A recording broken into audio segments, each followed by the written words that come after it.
था east India company के बारे में कि 31 दिसंबर 1600 को ईस्ट इंडिया कंपनी की स्थापना होती है। अकबर उस समय मुग़ल बादशाह थे भारत के, और धीरे धीरे ईस्ट इंडिया कंपनी एक व्यापारिक कंपनी के रूप में काम कर रही थी, भारत में व्यापारिक कंपनी के रूप में काम कर रही थी। अब 1757 तक चीज़ें सामान्य थीं, व्यापारिक कंपनी के रूप में काम कर रही थी। धीरे धीरे एक महत्वाकांक्षा थी ईस्ट इंडिया कंपनी की राजनीतिक संस्था बनने की। राजनीतिक रूप से जब ज़्यादा पकड़ होती है तब कोई भी जो है इस्तेमाल कर सकता है संसाधनों का। तो इस प्रकार ईस्ट इंडिया कंपनी का पूरा अप्रोच शुरू से ही रहा था। व्यापार तो कर रही थी, लेकिन इसको ज़रूरत थी कि एक राजनीतिक पहुंच हो जाए। तो राजनीतिक पहुंच होने के लिए इनको एक बहुत बड़ा मौका मिलता है 1757 में बंगाल में। और हमने आपसे पहले भी बताया था कि बंगाल सबसे समृद्ध प्रांत था ब्रिटिश समय में। जब ब्रिटिश भारत में आए थे तो बंगाल सबसे समृद्ध प्रांत था। बंगाल में कौन कौन से क्षेत्र आते थे? तो बंगाल में बिहार का भी क्षेत्र आता था, बंगाल प्रांत में बहुत बड़ा था। उड़ीसा का क्षेत्र आता था। इसके अलावा आज का जो असम है, असम तक का क्षेत्र आता था। तो ये चीज़ ध्यान रखिएगा, बंगाल प्रांत। और जब बंगाल प्रांत से संबंधित 1757 में युद्ध हुआ था, जिसे प्लासी का युद्ध के नाम से जाने जाता है, कल हमने बात किया था। तो प्लासी के युद्ध में जब अंग्रेज़ों की विजय होती है, ईस्ट इंडिया कंपनी की विजय होती है रॉबर्ट क्लाइव के नेतृत्व में, तब जो है एक नियंत्रण हो गया बंगाल पर। उसके बाद फिर एक सबसे महत्वपूर्ण जो युद्ध होता है 1764 में, 1764 में बक्सर का युद्ध होता है। 1764 में बक्सर के युद्ध से सबसे बड़ा खास बात क्या था कि इस बक्सर के युद्ध में एक तरफ मुग़ल बादशाह थे, मुग़ल बादशाह की सेना थी, जो उस समय भारत के मुग़ल बादशाह थे शाह आलम द्वितीय, और साथ में उनके अवध के नवाब की सेना थी, और साथ में जो इनको लीड कर रहे थे बंगाल के नवाब। क्योंकि बंगाल के नवाब का ही मसला था, तो बंगाल के नवाब ने इनको इकट्ठा किया था कि हम इकट्ठा करके ईस्ट इंडिया कंपनी को खदेड़ देंगे। लेकिन दांव उल्टा पड़ गया और हेक्टर मुनरो के नेतृत्व में ईस्ट इंडिया कंपनी ने बक्सर का युद्ध जीत लिया। और जब बक्सर का युद्ध जीत लिया तो एक तरफ बंगाल का नवाब हारा, उनके साथ में मुग़ल बादशाह हारे, और मुग़ल बादशाह के हारने की वजह से बहुत बड़ा मैसेज गया। और अवध के नवाब तो हारे ही, तो जो है मुग़ल बादशाह को यहाँ पे समझौता करना पड़ा। क्योंकि जो भी हारता है उसको संधि करनी पड़ती है, समझौता करना पड़ता है जो जीता हुआ उसके अकॉर्डिंग। तो जीती थी ईस्ट इंडिया कंपनी। तो इस समय रॉबर्ट क्लाइव वापस आ जाते हैं, बीच में चले गए थे। तो आप कमेंट करके बताइएगा। आपसे एक प्रश्न भी पूछा गया है कि जब बक्सर का युद्ध हो रहा था, तो उस समय बंगाल के गवर्नर कौन थे? रॉबर्ट क्लाइव नहीं थे। ये आपकी क्लैरिटी के लिए बता दें। हमने रॉबर्ट क्लाइव के बारे में बात किया था, 1757 से 60 के बीच में थे, फिर 65-67 के बीच में थे। बीच में कौन थे? तो बंगाल के गवर्नर कौन थे उस समय, जो ईस्ट इंडिया कंपनी के द्वारा अपॉइंटेड थे? तो ये आप बताइएगा। तो अब आते हैं, तो 1764 में बक्सर का युद्ध होता है। 1765 में इलाहाबाद की संधि होती है। इलाहाबाद की संधि के बाद क्या होता है? इलाहाबाद की संधि के बाद रॉबर्ट क्लाइव मुग़ल बादशाह शाह आलम द्वितीय से बंगाल, बिहार और उड़ीसा की दीवानी प्राप्त कर लेते हैं। दीवानी क्या होता है? तो राजस्व वसूलने संबंधी अधिकार होते हैं। और इसको वसूलने के लिए इन्होंने कुछ अधिकारी नियुक्त किए, जिन्हें डिप्टी दीवान बोला गया, डिप्टी सूबेदार बोला गया। जैसे कि बंगाल प्रांत के लिए, बंगाल वाले क्षेत्र के लिए इन्होंने मोहम्मद रजा खान को नियुक्त किया था, और बिहार वाले क्षेत्र के लिए इन्होंने राजा सिताब राय को नियुक्त किया था। तो ये चीज़ें हो गई। फिर हुआ क्या? 1772 आया। 1772 में बंगाल के गवर्नर बने वारेन हेस्टिंग्स बने। और वारेन हेस्टिंग्स ने किसको रिप्लेस किया? तो रॉबर्ट क्लाइव को इन्होंने रिप्लेस किया। तो ध्यान रखिएगा, रॉबर्ट क्लाइव के बाद जो है आप एक बार चेक कर लीजिएगा कि इनसे जस्ट पहले कौन थे। हमने आपको कल टाइम बताया था। तो बात करते हैं जो ज़रूरी है। वारेन हेस्टिंग्स आए। तो वारेन हेस्टिंग्स ने क्या किया कि इनको आदेश मिला ब्रिटेन की संसद से। आदेश क्या था कि आप जो है, अब समय आ गया है कि ईस्ट इंडिया कंपनी जो है सीधा अधिग्रहण करे बंगाल पे। अभी तक अप्रत्यक्ष शासन चल रहा है। अंग्रेज अभी डायरेक्ट नहीं कर रहे हैं, राजा सिताब राय और मोहम्मद रजा खान के जरिए कर रहे हैं। अब बोला गया कि अब प्रत्यक्ष शासन पे आइए। तो जब प्रत्यक्ष शासन की बात आएगी तो इन्होंने क्या किया, जो द्वैध शासन की व्यवस्था लागू की गई थी रॉबर्ट क्लाइव के द्वारा, इसको समाप्त कर दिया वारेन हेस्टिंग्स ने। और जब समाप्त कर दिया तो जो दोनों उप दीवान थे मोहम्मद रजा खान और राजा सिताब राय, उनको हटा दिया गया, पदच्युत कर दिया गया। फिर 1773 में एक कानून पारित होता है, और हमने आपसे बात किया था रेगुलेटिंग एक्ट। और हमेशा कोई भी कानून होता है तो संसद के द्वारा पारित होता है। तो ब्रिटेन की संसद ने कानून पारित किया जिसका नाम था रेगुलेटिंग एक्ट 1773। और यह किस लिए था? तो ये रेगुलेट करने के लिए था ईस्ट इंडिया कंपनी की गतिविधियों को भारत में। फिर 1773 से कारवां आगे बढ़ा। 1784 में एक महत्वपूर्ण कानून आता है जिसको हम पिट्स इंडिया एक्ट के नाम से जाने जाते हैं। तो पिट्स इंडिया एक्ट आया। फिर 1793 में चार्टर एक्ट प्रथम आया।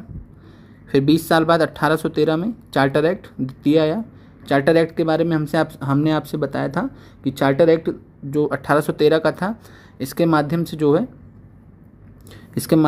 1813 के चार्टर एक्ट से क्या किया गया, जो सेकंड चार्टर एक्ट था, तो इसके माध्यम से जो ईस्ट इंडिया कंपनी को विशेष अधिकार थे, मोनोपोली थी, वो उसको कम कर दिया गया। सिर्फ चाय का व्यापार और चाइना के साथ में व्यापार, चाय के साथ में व्यापार और चाइना के साथ में जो व्यापार चल रहा था उसको छोड़कर बाकी किसी भी क्षेत्र में जो है कोई भी अब आके व्यापार कर सकता था, स्वतंत्र था। इससे पहले ईस्ट इंडिया कंपनी को विशेष अधिकार प्राप्त थे, केवल यही कर सकते थे। फिर 1833 का महत्वपूर्ण चार्टर एक्ट आता है। तो 1833 का जो चार्टर एक्ट था, इस चार्टर एक्ट ने क्या किया, तो 1833 के चार्टर एक्ट ने जो है बंगाल का जो गवर्नर था उसको बना दिया पूरे भारत का गवर्नर जनरल बना दिया। और भारत के पहले गवर्नर जनरल बने थे लॉर्ड विलियम बेंटिंक। तो लॉर्ड विलियम बेंटिंक बने थे। और इसके बाद फिर जो है 1833 के चार्टर एक्ट ने जो ईस्ट इंडिया कंपनी का विशेष अधिकार बचा था सिर्फ चाइना और चाय के साथ व्यापार, तो चाय वाला व्यापार और चाइना के साथ में जो व्यापार था उसको भी ख़त्म कर दिया। तो इस प्रकार जो व्यापारिक एकाधिकार था ईस्ट इंडिया कंपनी का, उसको समाप्त कर दिया गया। अब उसके बाद 1853 का आता है चार्टर एक्ट। देन 1857 की क्रांति होती है। 1857 की क्रांति होती है और क्रांति के बाद जो है ब्रिटिश सरकार की हालत ख़राब हो जाती है, एकदम से न्यू हिल जाती है। और इसके बाद फिर जो है ब्रिटिश सरकार फैसला करती है कि अब ईस्ट इंडिया कंपनी को भंग कर देना चाहिए। तो एक नया कानून आता है, भारत जो है 1858 का अधिनियम, 1858 का अधिनियम। और 1858 का अधिनियम जो है ईस्ट इंडिया कंपनी को भंग कर देता है।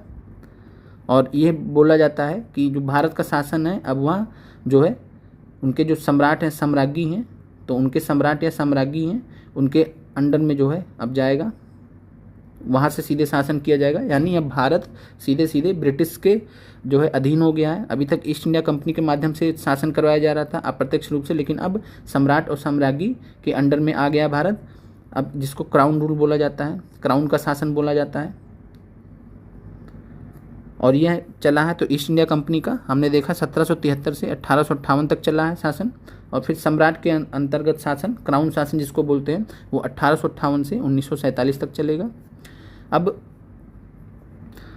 बंगाल प्रांत में बिहार भी है, तो इसलिए आपसे बीपीएससी जब सवाल पूछता है तो आप देखते हैं कि 1930 तक तो लगातार सवाल पूछता है, उसके बाद सवाल की फ्रीक्वेंसी कम हो जाती है, इसके बाद सीधे 1942 से सवाल पूछता है। कारण क्या होता है ये भी आप जानिए, बीच में छोड़ क्यों देता है बीपीएससी ज़्यादातर बार।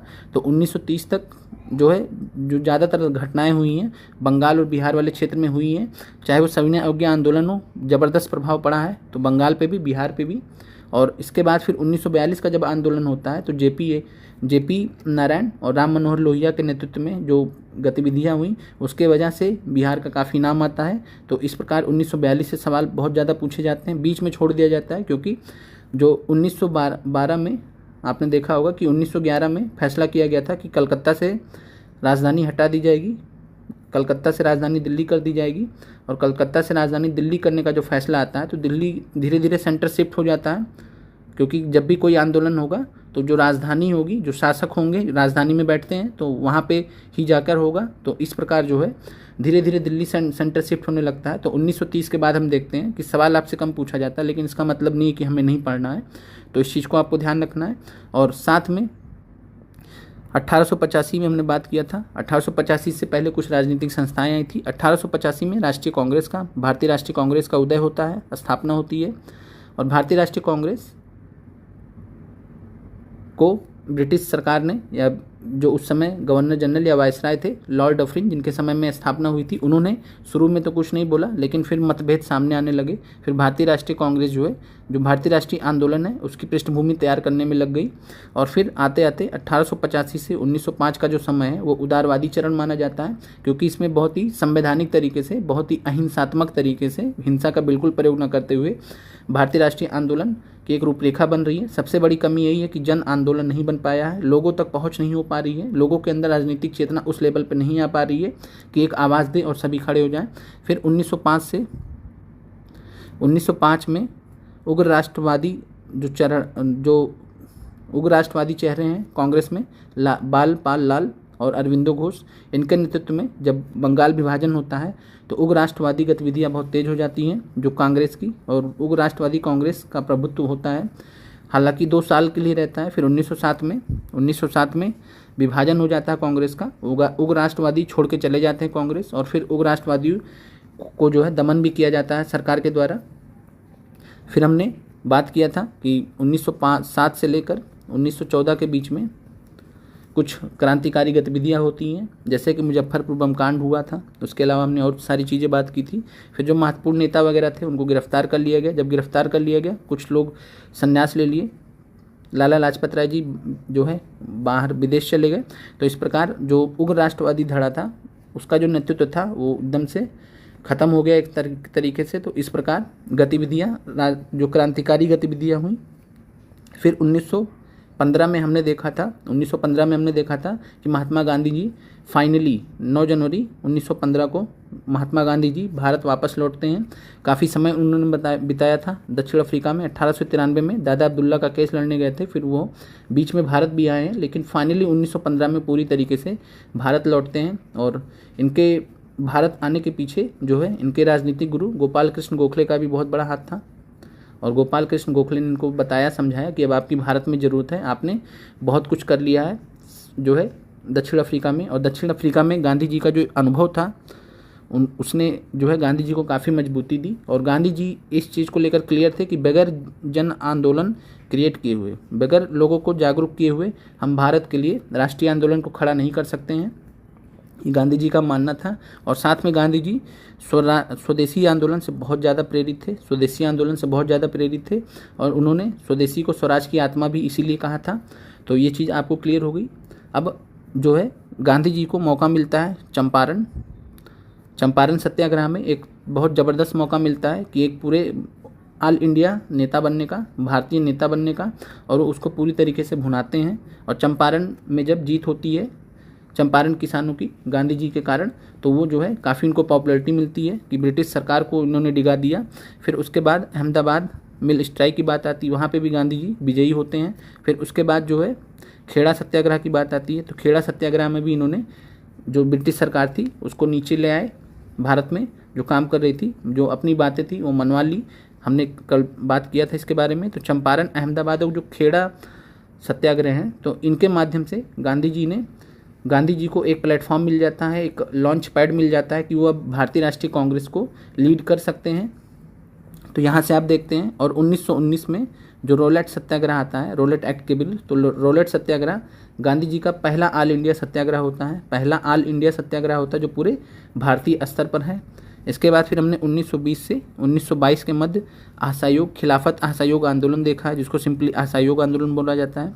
और असहयोग आंदोलन में हमने देखा कि गांधी जी ने बहुत अच्छे से नेतृत्व किया, लेकिन जो है 4 फरवरी 1922 को चौरा चौरी कांड हो जाता है। उसके बाद हिंसा के वजह से काफ़ी लोगों की जान जाती है। फाइनली 12 फरवरी को गांधी जी असहयोग आंदोलन वापस ले लेते हैं, क्योंकि उनका ये मानना था कि हम हिंसा करके तो ब्रिटिश सरकार को नहीं डिगा सकते, क्योंकि ब्रिटिश सरकार खुद हिंसा करती है। अगर हम भी हिंसा करने पे उतारू हो जाएंगे तो ब्रिटिश सरकार को एक एक्सक्यूज़ मिल जाएगा, फिर हम में और उनमें कोई फ़र्क नहीं रह जाएगा, एक युद्ध सा चलता रहेगा, गृह युद्ध सा चलता रहेगा। तो इसलिए गांधी जी ने वापस ले लिया। फिर गांधी जी जेल चले गए। जब जेल चले गए तो कांग्रेस फिर से 2 धड़ों में विभक्त होने लगी। एक थे स्वराजी और दूसरे थे अपरिवर्तनवादी। तो अपरिवर्तनवादियों को लीड कर रहे थे वल्लभ भाई पटेल जी, साथ में राजेंद्र प्रसाद वगैरह भी थे। और स्वराजी दल को लीड कर रहे थे CR दास और मोतीलाल नेहरू, जो कि जवाहरलाल नेहरू जी के पिताजी थे। तो CR दास और मोतीलाल नेहरू ये स्वराजी दल को लीड कर रहे थे। गया का अधिवेशन होता है गया अधिवेशन होता है कांग्रेस का 1922 में, दिसंबर 1922 में। अधिवेशन जनरली जो हर साल जो अधिवेशन होते हैं कांग्रेस को वो दिसंबर में ही होते हैं, तो दिसंबर 1922 में गया में अधिवेशन होता है। सीआर दास अध्यक्ष होते हैं। एक प्रस्ताव ये लेके आते हैं मोतीलाल नेहरू जी के साथ में कि जो है हमें विधान परिषदों में प्रवेश करना चाहिए, कांग्रेस को विधान परिषदों में पार्टिसिपेट करना चाहिए। तो जो अपरिवर्तनवादी धड़ा है उसने एक वीटो लगा दिया, उन्होंने सपोर्ट ही नहीं किया बिल्कुल भी। जो पटेल और राजेंद्र प्रसाद जी के नेतृत्व में थे, इन्होंने कहा कि अगर हम विधान परिषदों में चले जाएंगे तो ये अवहेलना होगी, जो हमारे रचनात्मक कार्य है। गांधी जी अब है नहीं, जेल में है, और हमारा जो सबसे बड़ा काम है, जो पटेल का मानना था, अपरिवर्तनवादियों का मानना था कि हम जो भारतीय लोग हैं जिनका मोराल डाउन हो गया है, असहयोग आंदोलन ख़त्म होने की वजह से लोगों का मोराल डाउन हो गया है, क्योंकि लोगों को एक उम्मीद जगी थी कि हम 1 साल के अंदर 2 साल के अंदर आज़ादी प्राप्त कर लेंगे, एक ज़बरदस्त उम्मीद जगी थी, तो वो कमज़ोर हो जाएगी। तो इन सब चीज़ों के लिए ये लोग जाना नहीं चाह रहे थे। इनका मानना था कि हमें जो है ज़मीनी स्तर पर कांग्रेस को मजबूत करना होगा, लोगों के अंदर राजनीतिक चेतना का प्रसार करना होगा, लोगों को फिर से संगठित करना होगा। और वही स्वराजी चाह रहे थे कि हम जो है विधान परिषद में जाएं और ब्रिटिश सरकार का जो काम काज है उसको ठप कर देंगे। अगर वो हमारी बात नहीं मानते पहले तो हम अपनी मांगे रखेंगे। इनका भी मानना काफ़ी हद तक ठीक था, इनका भी काफ़ी हद तक ठीक था। फाइनली जब गया अधिवेशन की बातें नहीं मानी गई स्वराजियों की, तो जो है मोतीलाल नेहरू जी ने और सीआर दास ने इस्तीफ़ा दे दिया कांग्रेस से, अपने पदों से इस्तीफ़ा दे दिया और फिर स्वराज पार्टी की स्थापना कर दी। 1 जनवरी 1923 को 1 जनवरी 1923 को स्वराज पार्टी की स्थापना कर दी। फिर गांधी जी के सहयोग से दोनों लोग एक हो गए, जो कांग्रेस के अंतर्गत ये आ गए फिर, और इन्होंने अनाउंस कर दिया कि हम जो स्वराज पार्टी है वो कांग्रेस के अंतर्गत ही एक पार्टी है। तो स्वराज पार्टी को कांग्रेस के अंतर्गत एक पार्टी माना जाता है। फिर 1925 में सीआर दास जी की जाने के बाद काफ़ी कमज़ोर हो जाती है स्वराज पार्टी। फिर 1934-35 तक आते 1934 में कांग्रेस में वापस से इनका पूरी तरीके से विलय हो जाता है। और मोतीलाल नेहरू जी तो कांग्रेस से भी बराबर एक्टिव थे, स्वराज पार्टी से तो एक्टिव थे ही। तो आप देखते हैं कि 1928 में मोतीलाल नेहरू जी कांग्रेस के अध्यक्ष भी बनते हैं। 1928 में मोतीलाल नेहरू रिपोर्ट भी आती है। तो ये चीज़ें हैं, तो यहाँ तक आपको क्लियर हो गया। इसके बाद फिर जब हमेशा ध्यान रखिए असहयोग आंदोलन समाप्त होता है 1922 में, और जब भी कोई बड़ा आंदोलन समाप्त होता है तो जो युवा होते हैं वो कहाँ जाएं, जो अपना स्कूल छोड़ के आ गए, जो अपना कॉलेज छोड़ के आ गए हैं, वो अब कहाँ जाएं।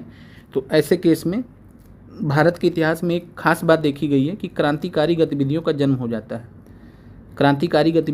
और युवा होते हैं, गर्म खून होता है, गर्म जोशी होती है। अब जब क्रांतिकारी गतिविधियाँ आती हैं, और ये क्रांतिकारी गतिविधियों का पहला चरण हमने आपको 1907 से 14 भी पढ़ाया था। तो यहाँ पे क्या खास बात था कि यहाँ पे जो है स्वदेशी आंदोलन स्टार्ट हुआ था, और फिर जो है 1907 तक इनका दमन किया गया। जब दमन किया जाएगा तो जो महत्वपूर्ण नेता हैं वो नहीं रहे। जो आंदोलन था उग्र राष्ट्रवादियों द्वारा जो चलाया गया था बड़े पैमाने पर स्वदेशी आंदोलन, वो नेतृत्व विहीन हो गया। जब नेतृत्व विहीन हो गया तो युवा क्या करेंगे, युवा क्रांतिकारी गतिविधियों पे आएंगे। तो इसी प्रकार आपने देखा कि 1907 से 14 के मध्य क्रांतिकारी गतिविधियां चरम पे आ गई। फिर यहाँ पे भी सेम इसी प्रकार 1922 में जब असहयोग आंदोलन समाप्त होता है तो जो युवा थे, भारतीय युवा थे, जिन्होंने तगड़े से पार्टिसिपेट किया था इस आंदोलन में, अब वो कहाँ जाएंगे, तो उनकी जो ऊर्जा है वो किस में जाती है, क्रांतिकारी गतिविधियों में। और सबसे महत्वपूर्ण क्रांतिकारी गतिविधियों में जो संगठन बना वह था 1924 में HRA, जिसके बारे में हमने कल बात किया था। स्थापना किया था राम प्रसाद बिस्मिल ने, जोगेशन चटर्जी थे साथ में, राम और सचिन सान्याल थे साथ में। ये महत्वपूर्ण लोग थे जो उनको संस्थापक माना जाता है HRA का। और साथ में हमने बात किया था HRA की गतिविधियाँ, फिर जो है कानपुर में, उन्नाव में ट्रेन लूटी गई, तो उन सब के बारे में हमने बात किया था, काकोरी ट्रेन एक्शन जिसको बोलते हैं। और साथ में 1928 में हमने बात किया कि HRA को बदलकर HSRA कर दिया गया, हिंदुस्तान सोशलिस्ट रिपब्लिकन एसोसिएशन। इसकी स्थापना हुई थी जो है चंद्रशेखर आज़ाद के नेतृत्व में, साथ में भगत सिंह भी शामिल थे। और सोशलिस्ट वर्ड भगत सिंह के ही देन थी, तो भगत सिंह ने ही सुझाव दिया था कि सोशलिस्ट वर्ड, समाजवादी वर्ड जोड़ा जाए।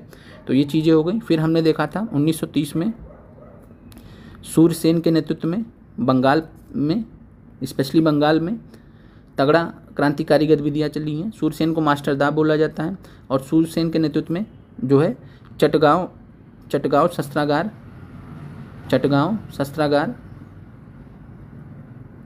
पर रेड किया गया था, हमला किया गया था और चटगांव शस्त्रागार को लूटा गया था सूरसेन के द्वारा। सूरसेन के साथ में कुछ महत्वपूर्ण महिलाएं भी थी जिनके बारे में हमने बात किया था आपसे। तो यहाँ तक हमने बात किया था। साथ में हमने पहले ये भी बात किया था कि 1927 में कांग्रेस की अध्यक्षता की थी एम ए अंसारी ने। 1928 में नेहरू रिपोर्ट आती है। उससे पहले हमने साइमन कमीशन की बात की थी। अब साइमन कमीशन के जो है जवाब में नेहरू रिपोर्ट आती है। नेहरू रिपोर्ट में जो भारतीय नेता थे एकमत होने का प्रयास करते हैं, हालांकि मुस्लिम लीग पीछे हट जाती है बाद में। तो नेहरू रिपोर्ट से हमें काफ़ी सारी क्लैरिटी मिलती है कि जो हमारे संविधान बनने से पहले जो हमारे भारतीय नेता थे वो भारत को एक अच्छे तरीके से देखना चाहते थे और उसमें जो है वो मूलभूत अधिकार देना चाहते थे। जो कल हमने देखा था कि नेहरू रिपोर्ट के अंतर्गत मूलभूत अधिकारों की बात थी जो है, और साथ में सभी को वोट देने का जो अधिकार होता है सार्वभौमिक जो है वयस्क मताधिकार, उसकी बात की गई थी। तो ये सब चीज़ें नेहरू रिपोर्ट में थी। फिर 1929 में हम देखते हैं नेहरू रिपोर्ट की खास बात क्या थी, डोमिनियन स्टेटस। और डोमिनियन स्टेटस का मतलब यही होता है कि पूरी तरीके से आज़ाद नहीं होंगे, अंग्रेज़ों का जो एक कंट्रोल है वो बना रहेगा। जब बाहर से कंट्रोल करेंगे तो अंदर से भी कंट्रोल करेंगे ही करेंगे समय समय पर। तो डोमिनियन स्टेटस को लेकर जो है नेहरू रिपोर्ट ने सुझाव दिया था कि हमें डोमिनियन स्टेटस चाहिए। लेकिन जवाहरलाल नेहरू जी और सुभाष चंद्र बोस के नेतृत्व में जो है कांग्रेस का एक युवा धड़ा था जिसने बोला कि नहीं, हमें पूर्ण स्वराज चाहिए, और ये अपनी जिद पे अड़े रहे। फिर उन्होंने कांग्रेस से थोड़ा दूरी बना ली। फिर फाइनली जो है 1929 में गांधी जी के सहयोग से जो है जवाहरलाल नेहरू जी अध्यक्ष बनते हैं कांग्रेस के। और लाहौर अधिवेशन, ऐतिहासिक लाहौर अधिवेशन होता है जहाँ पे जो है कांग्रेस ने पहली बार मांग की कि हमें पूर्ण स्वराज चाहिए। और इसके बारे में हमने बात किया था। फिर बात किया था कि 26 जनवरी 1930 को प्रथम स्वाधीनता दिवस भी मनाया गया था, प्रथम स्वतंत्रता दिवस भी मनाया गया था।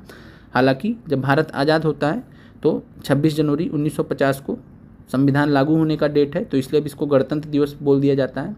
और भारत चूंकि आज़ाद हो चुका 15 अगस्त को, तो इसको स्वतंत्रता दिवस या स्वाधीनता दिवस हम 15 अगस्त को बनाते हैं। तो ये चेंज हो जाता है डेट, लेकिन 26 जनवरी 1930 को पहली बार स्वाधीनता दिवस या स्वतंत्रता दिवस मनाया जाता है। तो यहाँ तक हमने आपसे बातें किया था।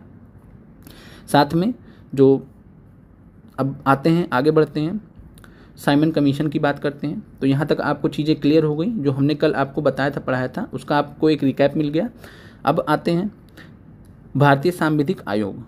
तो साइमन कमीशन इसको बोला गया, 1927 में इसका गठन हुआ था, तो ये ध्यान रखिएगा।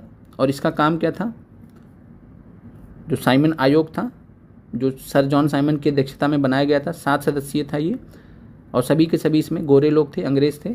और इसका काम क्या था, 1919 में जो मॉन्टेग्यू चेम्सफोर्ड सुधार आया था, भारत सुधार अधिनियम 1919, उसको 10 वर्ष पर उसका समीक्षा करना था। तो उसके लिए संवैधानिक आयोग के गठन का प्रावधान भी था उस समय कि 1919 के बाद 1929 में जो है एक बनाया जाएगा आयोग। लेकिन ये 2 साल पहले ही 1927 में बना दिया गया, क्योंकि उस समय की सरकार चाह रही थी कि सब मामला क्लियर हो जाए, क्योंकि भारत बहुत ही महत्वपूर्ण उपनिवेश था अंग्रेज़ों का, ब्रिटेन का। तो जो है ये कर दिया गया। और इनका काम था कि 1919 का जो सुधार हुआ था उसकी समीक्षा करना, बताना कि क्या अच्छा रहा क्या बुरा रहा। तो उस हिसाब से फिर इन्होंने जो है साइमन कमीशन ने एक महत्वपूर्ण सुझाव दिया था कि जो प्रांतों में जो द्वैत शासन लागू किया गया उसको समाप्त कर दिया जाए, द्वैत शासन को समाप्त कर दिया जाए। तो ये सब चीज़ें थी। और इसमें संरचना देख लेते हैं जो महत्वपूर्ण है। तो सर जॉन साइमन इसके अध्यक्ष थे और कुल 7 सदस्य थे। इसमें आपको एक ध्यान रखना, क्लीमेंट रिचर्ड एटली, वही एटली जिन्होंने घोषणा की थी कि हम 30 जून 1948 तक भारत छोड़ देंगे, तो प्रधानमंत्री थे उस समय। इस समय ये मेंबर बन के आए थे किसके, जो है तो साइमन आयोग के। तो क्लीमेंट रिचर्ड एटली या क्लीमेंट एटली महत्वपूर्ण सदस्य थे, इनका नाम ध्यान रखिएगा। स्टेटमेंट में आपको दे सकता है कि क्लीमेंट एटली साइमन आयोग के सदस्य थे या नहीं थे, तो ये ध्यान रखिएगा। और सभी सदस्य जो है गैर भारतीय थे, श्वेत कमीशन था, सभी गोरे लोग थे। और कांग्रेस द्वारा मद्रास अधिवेशन दिसंबर 1927 में साइमन कमीशन का विरोध करने का निर्णय लिया गया, और ये एम ए अंसारी की अध्यक्षता में हुआ था। एम ए अंसारी, वही एम ए अंसारी जो अभी एक अंसारी जो राजनेता थे जिनका जो है डेथ हुआ था अभी कुछ टाइम पहले, तो उन्हीं के ही पूर्वज थे ये। अब आते हैं 3 फरवरी 1928। 3 फरवरी 1928 वह डेट है जब साइमन कमीशन बम्बई पहुंचता है। साइमन कमीशन सबसे पहले भारत में कहाँ पहुंचता है? बम्बई। तो 3 फरवरी 1928 को बम्बई पहुंचता है। देशव्यापी हड़ताल का आयोजन किया जाता है इनके स्वागत में, और साइमन वापस जाओ का नारा दिया जाता है। कारण क्या था विरोध करने का? सभी गैर भारतीय हैं और ये डिसाइड करेंगे कि भारत को क्या चाहिए क्या नहीं चाहिए। तो इसी वजह से नाराज़गी थी लोगों में, कांग्रेस में। अब आते हैं कांग्रेस का लाहौर अधिवेशन, पूर्ण स्वराज का प्रस्ताव 1929। तो लाहौर अधिवेशन में महत्वपूर्ण चीज़ क्या था? दिसंबर 1929 में आयोजन हुआ, स्थान लाहौर था। 31 दिसंबर 1929 की मध्यरात्रि को जवाहरलाल नेहरू द्वारा लाहौर में रावी नदी के तट पर ध्वजारोहण एवं स्वतंत्रता की घोषणा के प्रस्ताव का पाठन किया गया। तो ध्वजारोहण भी किया गया था जवाहरलाल नेहरू जी के द्वारा। लक्ष्य क्या था? पूर्ण स्वराज, पूर्ण स्वतंत्रता, जवाहरलाल नेहरू द्वारा। महत्वपूर्ण निर्णय 2 जनवरी 1930 की बैठक में निर्णय लिया गया कि 26 जनवरी 1930 का दिन पूर्ण स्वराज के रूप में मनाया जाएगा। तो कब ये फैसला लिया गया था? तो 2 जनवरी 1930 को। दिसंबर लास्ट में ख़त्म हो गया, फिर जनवरी लग गया। तो जनवरी 1930 में 2 जनवरी 1930 को फैसला किया गया कि 26 जनवरी 1930 को हम पूर्ण स्वराज के रूप में मनाएंगे। अध्यक्ष कौन थे? जवाहरलाल नेहरू जी, कांग्रेस के। फिर कांग्रेस के लाहौर अधिवेशन 1929 में कुछ संकल्प लिए गए थे कि गोलमेज सम्मेलन से कोई फायदा नहीं हुआ है, जो कि 1930 में स्टार्ट हो रहा है। फिर अखिल भारतीय कांग्रेस जब उचित समझेगी तब सविनय अवज्ञा आंदोलन प्रारंभ करेगी। ये महत्वपूर्ण पॉइंट है कि अखिल भारतीय कांग्रेस जब उचित समझेगी तब सविनय अवज्ञा आंदोलन प्रारंभ करेगी। और नेहरू रिपोर्ट की डोमिनियन राज्य के दर्जे की योजना समाप्त हो गई। अब कांग्रेस यहाँ से डोमिनियन स्टेटस की मांग नहीं करेगी। क्या मांग करेगी? पूर्ण स्वराज। और स्वराज शब्द का तात्पर्य स्वतंत्रता है, किसी भी प्रकार का हमें गुलामी नहीं चाहिए। तो ये आपको क्लियरिटी हो जानी चाहिए। आगे बढ़ते हैं। सविनय अवज्ञा आंदोलन वर्ष 1930।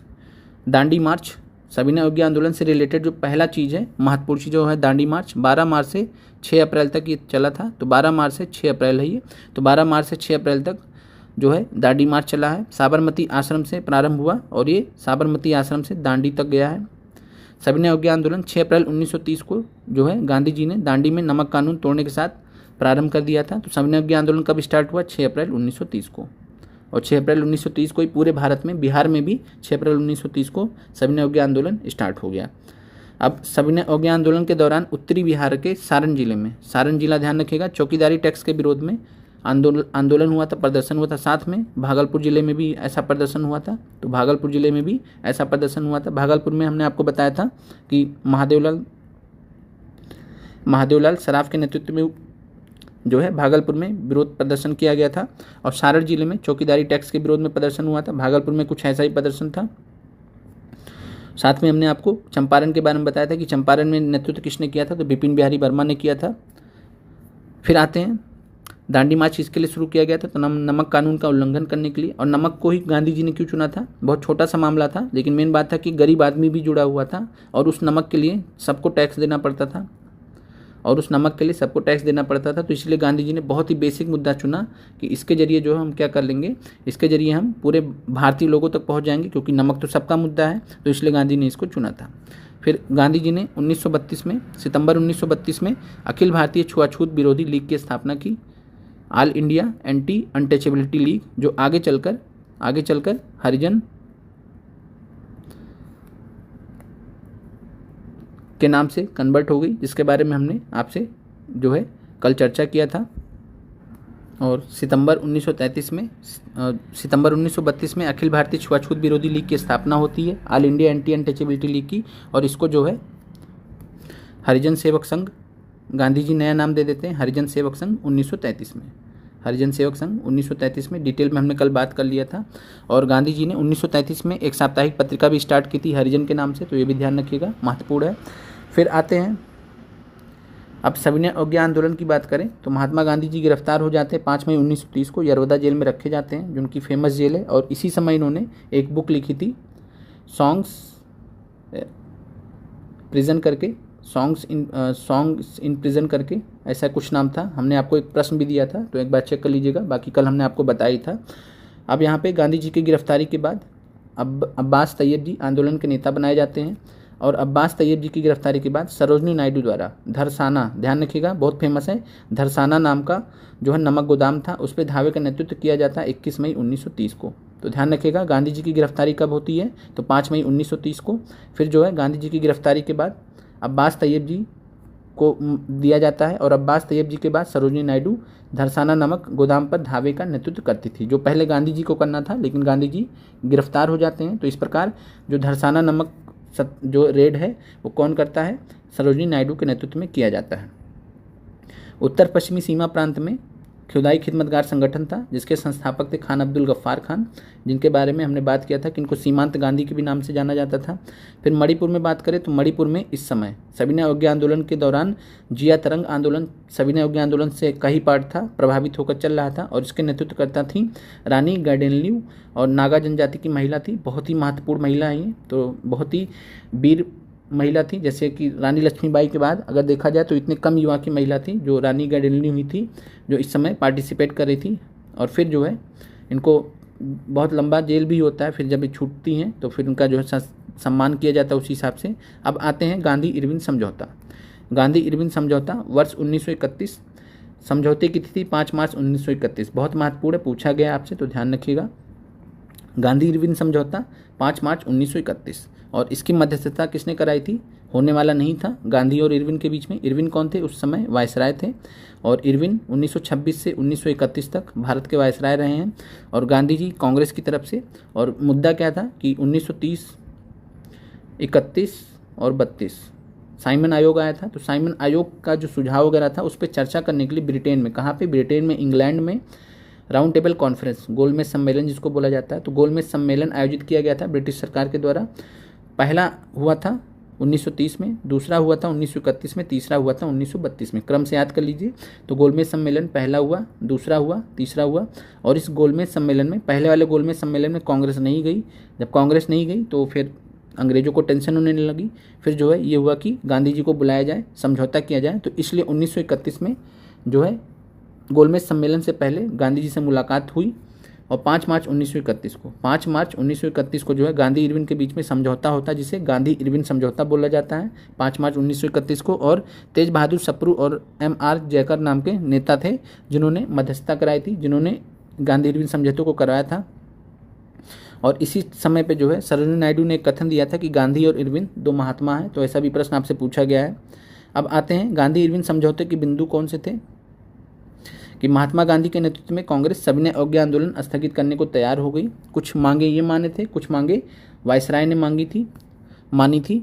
सभी राजनीतिक बंदियों जिनके विरुद्ध हिंसा का आरोप नहीं था उनको रिहा करने का आदेश, यानी जिन्होंने हिंसा नहीं की थी उनकी क्या गलती, उनको छोड़ दिया जाए, तो इसके लिए मान गए। विदेशी कपड़ों और शराब की दुकानों पर शांतिपूर्ण धरना देने का अधिकार भी दिया गया, ये महत्वपूर्ण है यहाँ पे। समुद्र तटीय प्रदेशों में बिना नमक कर दिए नमक बनाने की अनुमति भी दी गई। तो देख सकते हैं कि कितने महत्वपूर्ण यहाँ पे मांगे जो है ब्रिटिश सरकार द्वारा मानी गई। कांग्रेस द्वितीय गोलमेज सम्मेलन में भाग लेने के लिए तैयार हो गई, और बदले में जो है गांधी जी ने बोला कि ठीक है, कांग्रेस जो है द्वितीय गोलमेज सम्मेलन जो कि 1931 में होगा, हम उसमें पार्टिसिपेट करेंगे। और गांधी इरविन समझौते का सबसे प्रमुख बात क्या था कि इसने कांग्रेस को सरकार के समानांतर ला दिया। गांधी जी एक टेबल पर बैठकर वायसराय के साथ में चर्चा कर रहे कि हमारी डिमांड्स हैं, आप पूरा कीजिए, आपकी हो वो बताइए। तो एक बराबरी का जो यहाँ पे है, यहाँ से बराबर का स्टार्ट हुआ, तो ये बहुत बड़ी बात थी कि बराबरी पे यहाँ पे कांग्रेस आ गई है। अब आते हैं, वायसराय इरविन ने आदेश दिया कि महात्मा गांधी को जेल से रिहा किया जाए 26 जनवरी 1931 को, तो ध्यान रखिएगा। और फिर आगे बढ़ते हैं। 1930 में अंग्रेजी सरकार के विरुद्ध प्रसिद्ध पेशावर कांड के नायक थे। तो पेशावर कांड क्या था, तो पेशावर कांड में जो है वीर चंद सिंह गढ़वाली थे। इन्होंने जो है इनके नेतृत्व में जो इनकी आर्मी थी, राइफल्स थी, इनकी जो टुकड़ी थी सेना की, इसने लोगों पर जो सविनय अवज्ञा आंदोलन का मतलब वहाँ पे लोग जुड़े हुए थे, आंदोलन कर रहे थे सविनय अवज्ञा आंदोलन को, इन्होंने गोली चलाने से आदेश दे दिया। इनके बड़े अधिकारी ने आदेश दिया कि गोली चला दो, इन्होंने गोली चलाने से इनकार कर दिया, और इन्होंने इनकार किया तो इनका जो सेना की टुकड़ी थी इसने भी मना कर दिया। तो पेशावर कांड के नायक इनको बोला जाता है। फिर सविनय अवज्ञा आंदोलन की असफलता के बाद महात्मा गांधी ने रचनात्मक कार्यक्रम को महत्व दिया, हरिजन उत्थान में लग गए, जिसके बारे में हमने भी पीछे देखा था। अब आगे बढ़ते हैं। कांग्रेस का कराची अधिवेशन बहुत महत्वपूर्ण है। कांग्रेस का कराची अधिवेशन 19 से 31 मार्च 1931, और इससे पहले आप एक माहौल समझ लीजिए कि लास्ट फरवरी तक, एग्जैक्टली डेट हमें ध्यान नहीं है, तो फरवरी लास्ट तक जो है चंद्रशेखर आज़ाद जी शहीद हो जाते हैं। 1931 तक। उसके बाद फिर जो है 5 मार्च 1931 को गांधी इरविन समझौता होता है। 5 मार्च 1931 को गांधी इरविन समझौता होता है, लेकिन गांधी जी चाह कर भी जो महत्वपूर्ण उस समय क्रांतिकारी नेता थे भारत के, भगत सिंह और साथ में उनके जो साथी थे, इनका फांसी को नहीं रोक पाते हैं। फाइनली इनको जो है 23 मार्च 1931 को इन महत्वपूर्ण क्रांतिकारियों को 23 मार्च 1931 को फांसी दे दी जाती है। और इसके जस्ट बाद एक हफ्ते बाद देखिए 29 से 31 मार्च को कांग्रेस का कराची अधिवेशन होता है। गांधी जी को काले झंडे दिखाए जाते हैं। जो युवा लोग थे काफ़ी नाराज़ थे कि गांधी जी ने जो है वायसराय के साथ में मीटिंग किया, लेकिन जो है भगत सिंह और साथियों को क्यों नहीं बचा पाए, तो इसके लिए काफ़ी नाराज़गी थी, काले झंडे दिखाए गए थे। तो अब आते हैं कांग्रेस के कराची अधिवेशन पे। उद्देश्य क्या था? गांधी इरविन समझौते को मंजूरी देना, क्योंकि गांधी इरविन समझौता तो हो गया लेकिन उसको मंजूरी तो देना पड़ेगा। अध्यक्ष कौन थे? महत्वपूर्ण 1931 का कांग्रेस का कराची अधिवेशन सरदार वल्लभ भाई पटेल। प्रस्ताव कौन से महत्वपूर्ण पारित हुए थे? तो मौलिक अधिकार और राष्ट्रीय आर्थिक कार्यक्रम से संबंध प्रस्ताव पारित हुए थे। तो आपसे प्रश्न पूछा जाता है कि कांग्रेस के किस अधिवेशन में मौलिक अधिकार और राष्ट्रीय आर्थिक कार्यक्रम से संबंधित प्रस्ताव पारित हुए थे? तो आपका आंसर होना चाहिए 1931। नेहरू रिपोर्ट ने सुझाव दिया था, लेकिन नेहरू रिपोर्ट तो अधिवेशन तो हुआ नहीं था कुछ वैसा। तो ये ध्यान रखिएगा कि मौलिक अधिकारों और राष्ट्रीय आर्थिक कार्यक्रमों से संबंधित प्रस्ताव पारित कब किया गया था? तो कांग्रेस के कराची अधिवेशन 1931 में। और गांधी जी का बहुत तगड़ा विरोध हुआ था, तो गांधी जी ने एक स्टेटमेंट दिया था कि गांधी मर सकता है, गांधीवाद नहीं। गांधी जी अपनी जगह पे सही थे। जो युवा थे वो इमोशनली काफ़ी ज़्यादा मतलब भावुक थे, तो वो भी अपने हिसाब से अपनी जगह पे सही थे, क्योंकि जो है बहुत ही महत्वपूर्ण नेता रहे शहीद आजम भगत सिंह और उनके साथी। और उनके जाने के बाद काफ़ी ज़्यादा रोष भी था युवाओं में कि उनको होना चाहिए था। फिर प्रथम अवसर कांग्रेस द्वारा पूर्ण स्वराज को परिभाषित कर दिया गया। 1929 में पूर्ण स्वराज को लक्ष्य घोषित किया गया और पूर्ण स्वराज को परिभाषित कर दिया गया कांग्रेस के 1931 के अधिवेशन में। अब आगे बढ़ते हैं। और ये जो मूल अधिकार और आर्थिक कार्यक्रम पर संकल्प आया था, जवाहरलाल नेहरू जी द्वारा प्रारूपित किया गया था। प्रारूप इसका बनाया गया था जवाहरलाल नेहरू जी के द्वारा। अब आते हैं, सुभाष चंद्र बोस जी ने एक स्टेटमेंट दिया था कि कांग्रेस का कराची अधिवेशन 1931 का महात्मा गांधी की लोकप्रियता और सम्मान की पराकाष्ठा थी। काफ़ी हद तक सही भी था कि उसके बाद फिर गांधी जी एक्टिव पॉलिटिक्स से धीरे धीरे दूर हो जाते हैं। अब पूर्ण स्वराज से संबंधित यहाँ पे कुछ तथ्य दिए गए हैं। सार्वभौम वैश्य मताधिकार के आधार पर चुनाव की बात की गई। कृषि ऋणग्रस्तता से राहत और सूदखोरी पर नियंत्रण की बात की गई।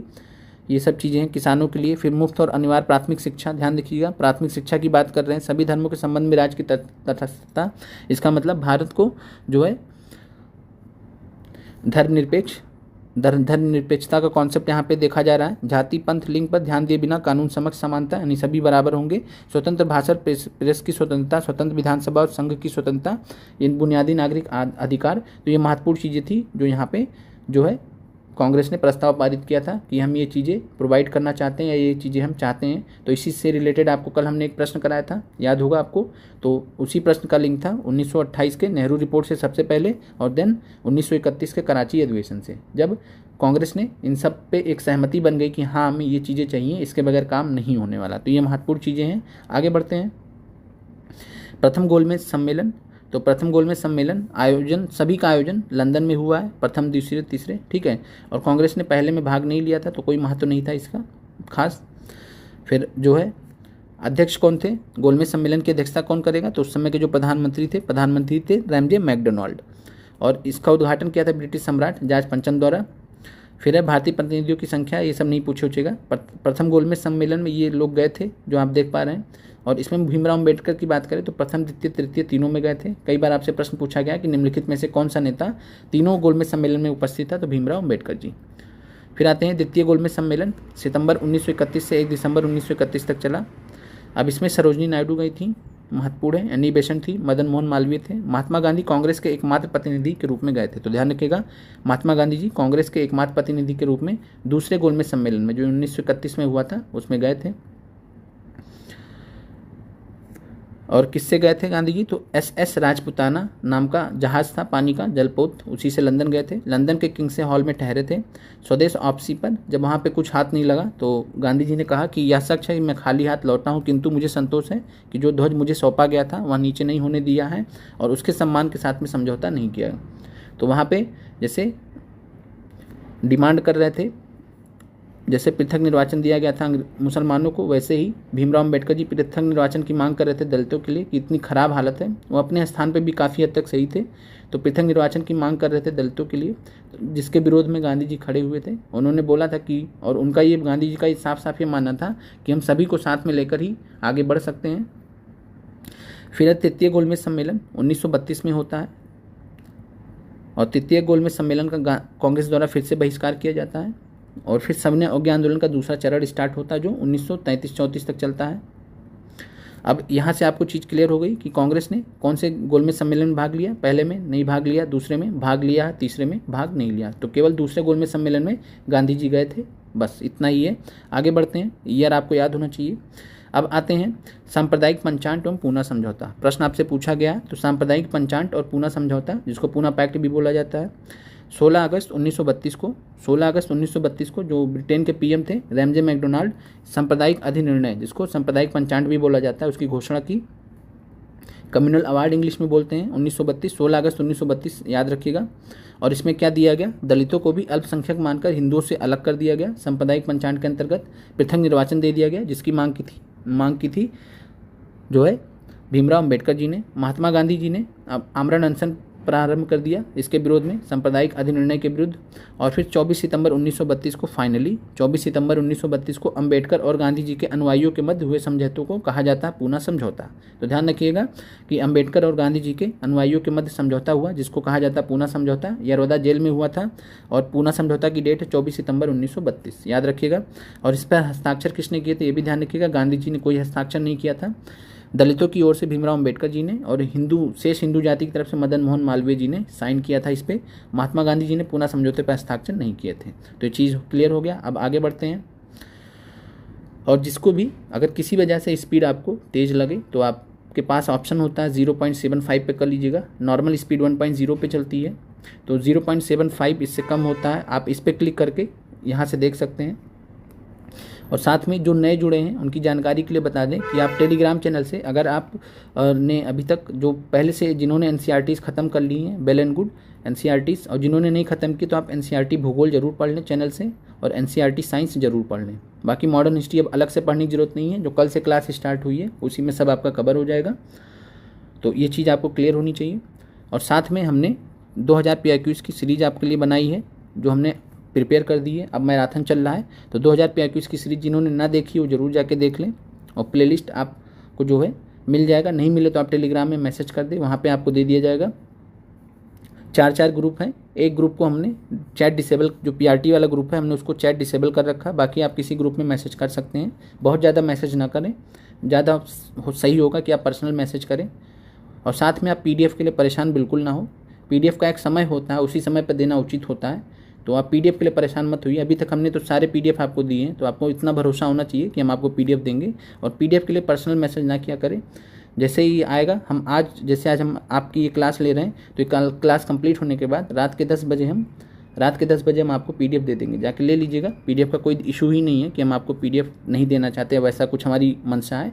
हमारे जितने काम का है, हमसे ज़्यादा आपके काम का है, तो हम आपको देंगे ही, उसमें कोई दो राय नहीं। तो 10 बजे रात में सभी ग्रुप में, 4 ग्रुप हैं, सभी ग्रुप में PDF दे दिए जाएंगे। कल की क्लास का और आज की क्लास का PDF दे दिया जाएगा, तो आप वहाँ से देख लीजिएगा। अब आते हैं कांग्रेस सोशलिस्ट पार्टी की बात करते हैं। और साथ में एक चीज़ और आपको बता दें कि हमने एक क्विज सेक्शन स्टार्ट किया है। लगभग 150 प्लस क्वेश्चंस हो गए। जैसे कल हमने 20-22 क्वेश्चंस दिए थे आपको NCERT 10th साइंस से, NCERT 10th साइंस से। और ये सब आपको किसी टेस्ट सीरीज में प्रश्न मिलते नहीं हैं, तो इन सब चीज़ों को आप ध्यान रखिए। बहुत ही अच्छे प्रश्न हैं, जाइए उनको सॉल्व कीजिए। अगर अभी तक आपने नहीं सॉल्व किया, नहीं पता कैसे जाएंगे आप, तो चैनल पे जाइए। चैनल पे जाएंगे तो सबसे लास्ट में आपको प्लेलिस्ट के बाद कम्युनिटी सेक्शन मिलता है। कम्युनिटी सेक्शन मिलता है। जब आप इस पर क्लिक करेंगे, इधर प्लेलिस्ट होता है, कम्युनिटी सेक्शन पे जब क्लिक करेंगे नीचे आइएगा, स्क्रॉल करके थोड़ा नीचे आइएगा, तो आपको कुछ पोस्ट वगैरह मिल सकती है कि ये क्लास आई है, ये क्लास आई है। तो उसके नीचे थोड़ा आएंगे तो आपको लगातार क्वेश्चंस मिलेंगे, उस बीच में कोई पोस्ट नहीं मिलेगा, लगातार आपको क्वेश्चंस मिलेंगे। जाइए अच्छे से पढ़ के, ध्यान दीजिएगा, हमने बहुत अच्छे से प्रश्न डिजाइन किया, तो आप भी बहुत अच्छे से पढ़ के प्रश्न को अटेम्प्ट कीजिए। अच्छे से पहले प्रश्न पढ़ लीजिए, 4 ऑप्शन देख लीजिए, उसके बाद सोचिए कि क्या आंसर होगा, फिर उस पर क्लिक कीजिए। आपको बहुत कुछ सीखने को मिलेगा। एक्सप्लेन भी हम वहाँ पर कर देते हैं जितना ज़रूरी होता है। और अभी तक 150 प्लस प्रश्न हो चुके हैं, GS और करंट मिला के। बाकी और प्रश्न धीरे धीरे उसमें ऐड कर दिए जाएंगे। रात में 8 से 10 के बीच में ऐड कर दिए जाएंगे प्रश्न। अब आगे बढ़ते हैं। कांग्रेस सोशलिस्ट पार्टी वर्ष 1934, Congress socialist party 1934, all India Congress socialist party भी इसको कहते हैं। मई 1934 में पटना में कांग्रेस समिति की बैठक के दौरान कुछ सदस्यों की अलग बैठक हुई। All India Congress socialist party की स्थापना के लिए औपचारिक मान्यता दी गई और महासचिव थे जयप्रकाश नारायण, अध्यक्ष थे आचार्य नरेंद्र देव, और अक्टूबर 1934 में सब तय हुआ। और यहाँ पे आपको ध्यान रखना है, अगर और जो है कांग्रेस सोशलिस्ट पार्टी की स्थापना कब हुई है तो 22-23 अक्टूबर को मीटिंग होती है पटना में, वहीं पे कांग्रेस सोशलिस्ट पार्टी की स्थापना होती, तो इस चीज़ को लेकर डाउट में मत रहिएगा। अब आते हैं, और महासचिव कौन थे कांग्रेस सोशलिस्ट पार्टी के, तो जयप्रकाश नारायण जी। अध्यक्ष कौन थे, तो आचार्य नरेंद्र देव। आचार्य उम्र में बड़े होते हैं तो उन्हीं को अध्यक्ष बना दीजिए, सिंपल है, कन्फ्यूजन नहीं होगा आपको। और साथ में कांग्रेस सोशलिस्ट पार्टी की, इसको बिहार कांग्रेस सोशलिस्ट पार्टी भी कहा जाता है, बिहार कांग्रेस सोशलिस्ट पार्टी भी कहा जाता है, तो कन्फ्यूज मत होइएगा क्योंकि बिहार में ही बनी थी तो इसलिए। और इनकी एक जो है अखबार था जिसपे ये अपना विचार को रखते थे, उसका नाम था कांग्रेस सोशलिस्ट। तो कांग्रेस सोशलिस्ट के नाम से जो अखबार था इन्हीं का था, इसी पार्टी का था। और इसके संपादक आपसे पूछा जाए, हमने बताया था आपको शॉर्ट्स में, हाँ आपको बता दें शॉर्ट सेक्शन भी आप जरूर कर लीजिएगा। चैनल पे शॉर्ट्स होते हैं जो छोटे छोटे वीडियोस होते हैं 1-1 मिनट के, आपने नॉर्मल रील्स वगैरह देखे होंगे तो कुछ उसी प्रकार के 1-1 मिनट के आपके बहुत इंपॉर्टेंट शॉर्ट्स हैं, वहाँ जाके आप देख लीजिएगा। महत्वपूर्ण चीज़ों को हमने कवर किया, आगे भी कवर करेंगे। तो संपादक थे राम मनोहर लोहिया जी। राम मनोहर लोहिया जी कांग्रेस सोशलिस्ट पार्टी का जो अखबार था कांग्रेस सोशलिस्ट, उसके संपादक थे राम मनोहर लोहिया जी। अब आगे बढ़ते हैं। जयप्रकाश नारायण जी की बात करें तो अखिल भारतीय कांग्रेस समाजवादी पार्टी के संयोजक रहे हैं। 1934 पटना में बिहार सोशलिस्ट पार्टी से भी संबंधित थे, तो बिहार सोशलिस्ट पार्टी की हमने बात किया आपसे। और यहाँ हमने आपसे बात किया था कि बिहार सोशलिस्ट पार्टी की स्थापना 1931 में हुई थी। किसने किया था, फूलन प्रसाद वर्मा ने। और फूलन प्रसाद वर्मा ने किसके जो है नेतृत्व में किया था, किसके प्रेरणा से किया था, तो जेपी नारायण जी के। तो दो लोग थे, जेपी नारायण और फूलन प्रसाद वर्मा। कभी कभी फूलन प्रसाद वर्मा ये ऑप्शन में रहता है तो आप वो भी लगा सकते हैं, वो भी सही है। जेपी नारायण भी साथ में थे, तो ये ध्यान रखिएगा। फिर भारत छोड़ो आंदोलन में महत्वपूर्ण भूमिका थी इनकी। इन्होंने क्या किया था, तो डॉक्टर राम मनोहर लोहिया और अरुणा असफ अली जी के साथ में मिलकर गुप्त रूप से भारतीय जनता को संगठित किया था। फिर 5 जून 1974 को जेपी नारायण जी ने पटना के गांधी मैदान में संपूर्ण क्रांति का, टोटल रिवोल्यूशन का आह्वान किया था। तो 5 जून 1974, ये हमने आपको शॉर्ट्स में भी बताया है, तो ध्यान रखिएगा, महत्वपूर्ण है। 1999 में जेपी नारायण जी को भारत रत्न से सम्मानित किया जाता है। अब आते हैं 1937, प्रांतीय चुनाव और मंत्रिमंडल का गठन वर्ष 1937। अब जुलाई 1937 में 6 प्रांतों में कांग्रेस के मंत्रिमंडल गठित होते हैं, तो ये चीज़ें आप ध्यान रखिएगा। मद्रास, संयुक्त प्रांत, बिहार, उड़ीसा, मध्य प्रांत और बम्बई। और साथ में 5 प्रांतों में कांग्रेस को पूर्ण बहुमत मिलता है। तो आपसे ये प्रश्न पूछा गया था कि कहाँ कहाँ कांग्रेस को पूर्ण बहुमत मिलता है, तो मद्रास, उड़ीसा, संयुक्त प्रांत, मध्य प्रांत और बिहार, ये ध्यान रखिएगा। और बिहार में भी मिला था। और कांग्रेस जो है बम्बई, असम और उत्तरी पश्चिमी सीमा प्रांत में बहुमत तो नहीं मिल पाया, लेकिन सबसे बड़ा दल था, तो ध्यान रखिएगा। और उत्तर पश्चिम सीमांत प्रांत में और असम में कांग्रेस ने सहयोगी दलों के साथ में मिलकर मंत्रिमंडल बनाया था। अब आगे बढ़ते हैं। सत्ता में कांग्रेस मंत्रिमंडल द्वारा महत्वपूर्ण कार्य किए गए थे। समाचार पत्रों को काली सूची से बाहर किया गया, जो गलत काम अंग्रेजों ने किए थे उसको दूर किया गया। जब्त किए गए शस्त्र और शस्त्र लाइसेंस बहाल कर दिए। राजनीतिक कैदियों की और क्रांतिकारियों की रिहाई कर दी। बिहार में इसी मसले को लेकर जो है श्री कृष्ण सिन्हा जी ने इस्तीफा दे दिया था मंत्रिमंडल के साथ में, फिर उनको बहाल कर दिया गया था वापस, जो गवर्नर ने बात मान ली थी। ये भी प्रश्न आपसे पूछा गया। आपातकालीन शक्तियाँ देने वाले कानून निरस्त कर दिए गए। हिंदुस्तान सेवा दल जैसे अवैध घोषित राजनीतिक संगठनों पर लगाए गए प्रतिबंध हटा लिए गए। प्रेस प्रतिबंध हटा लिए गए। सविनय अवज्ञा से जुड़े अधिकारियों की पेंशन भी बहाल कर दी गई। तो ये महत्वपूर्ण चीज़ें थी जो कांग्रेस मंत्रिमंडल ने जो है मंत्रिमंडल में आने के बाद किए थे।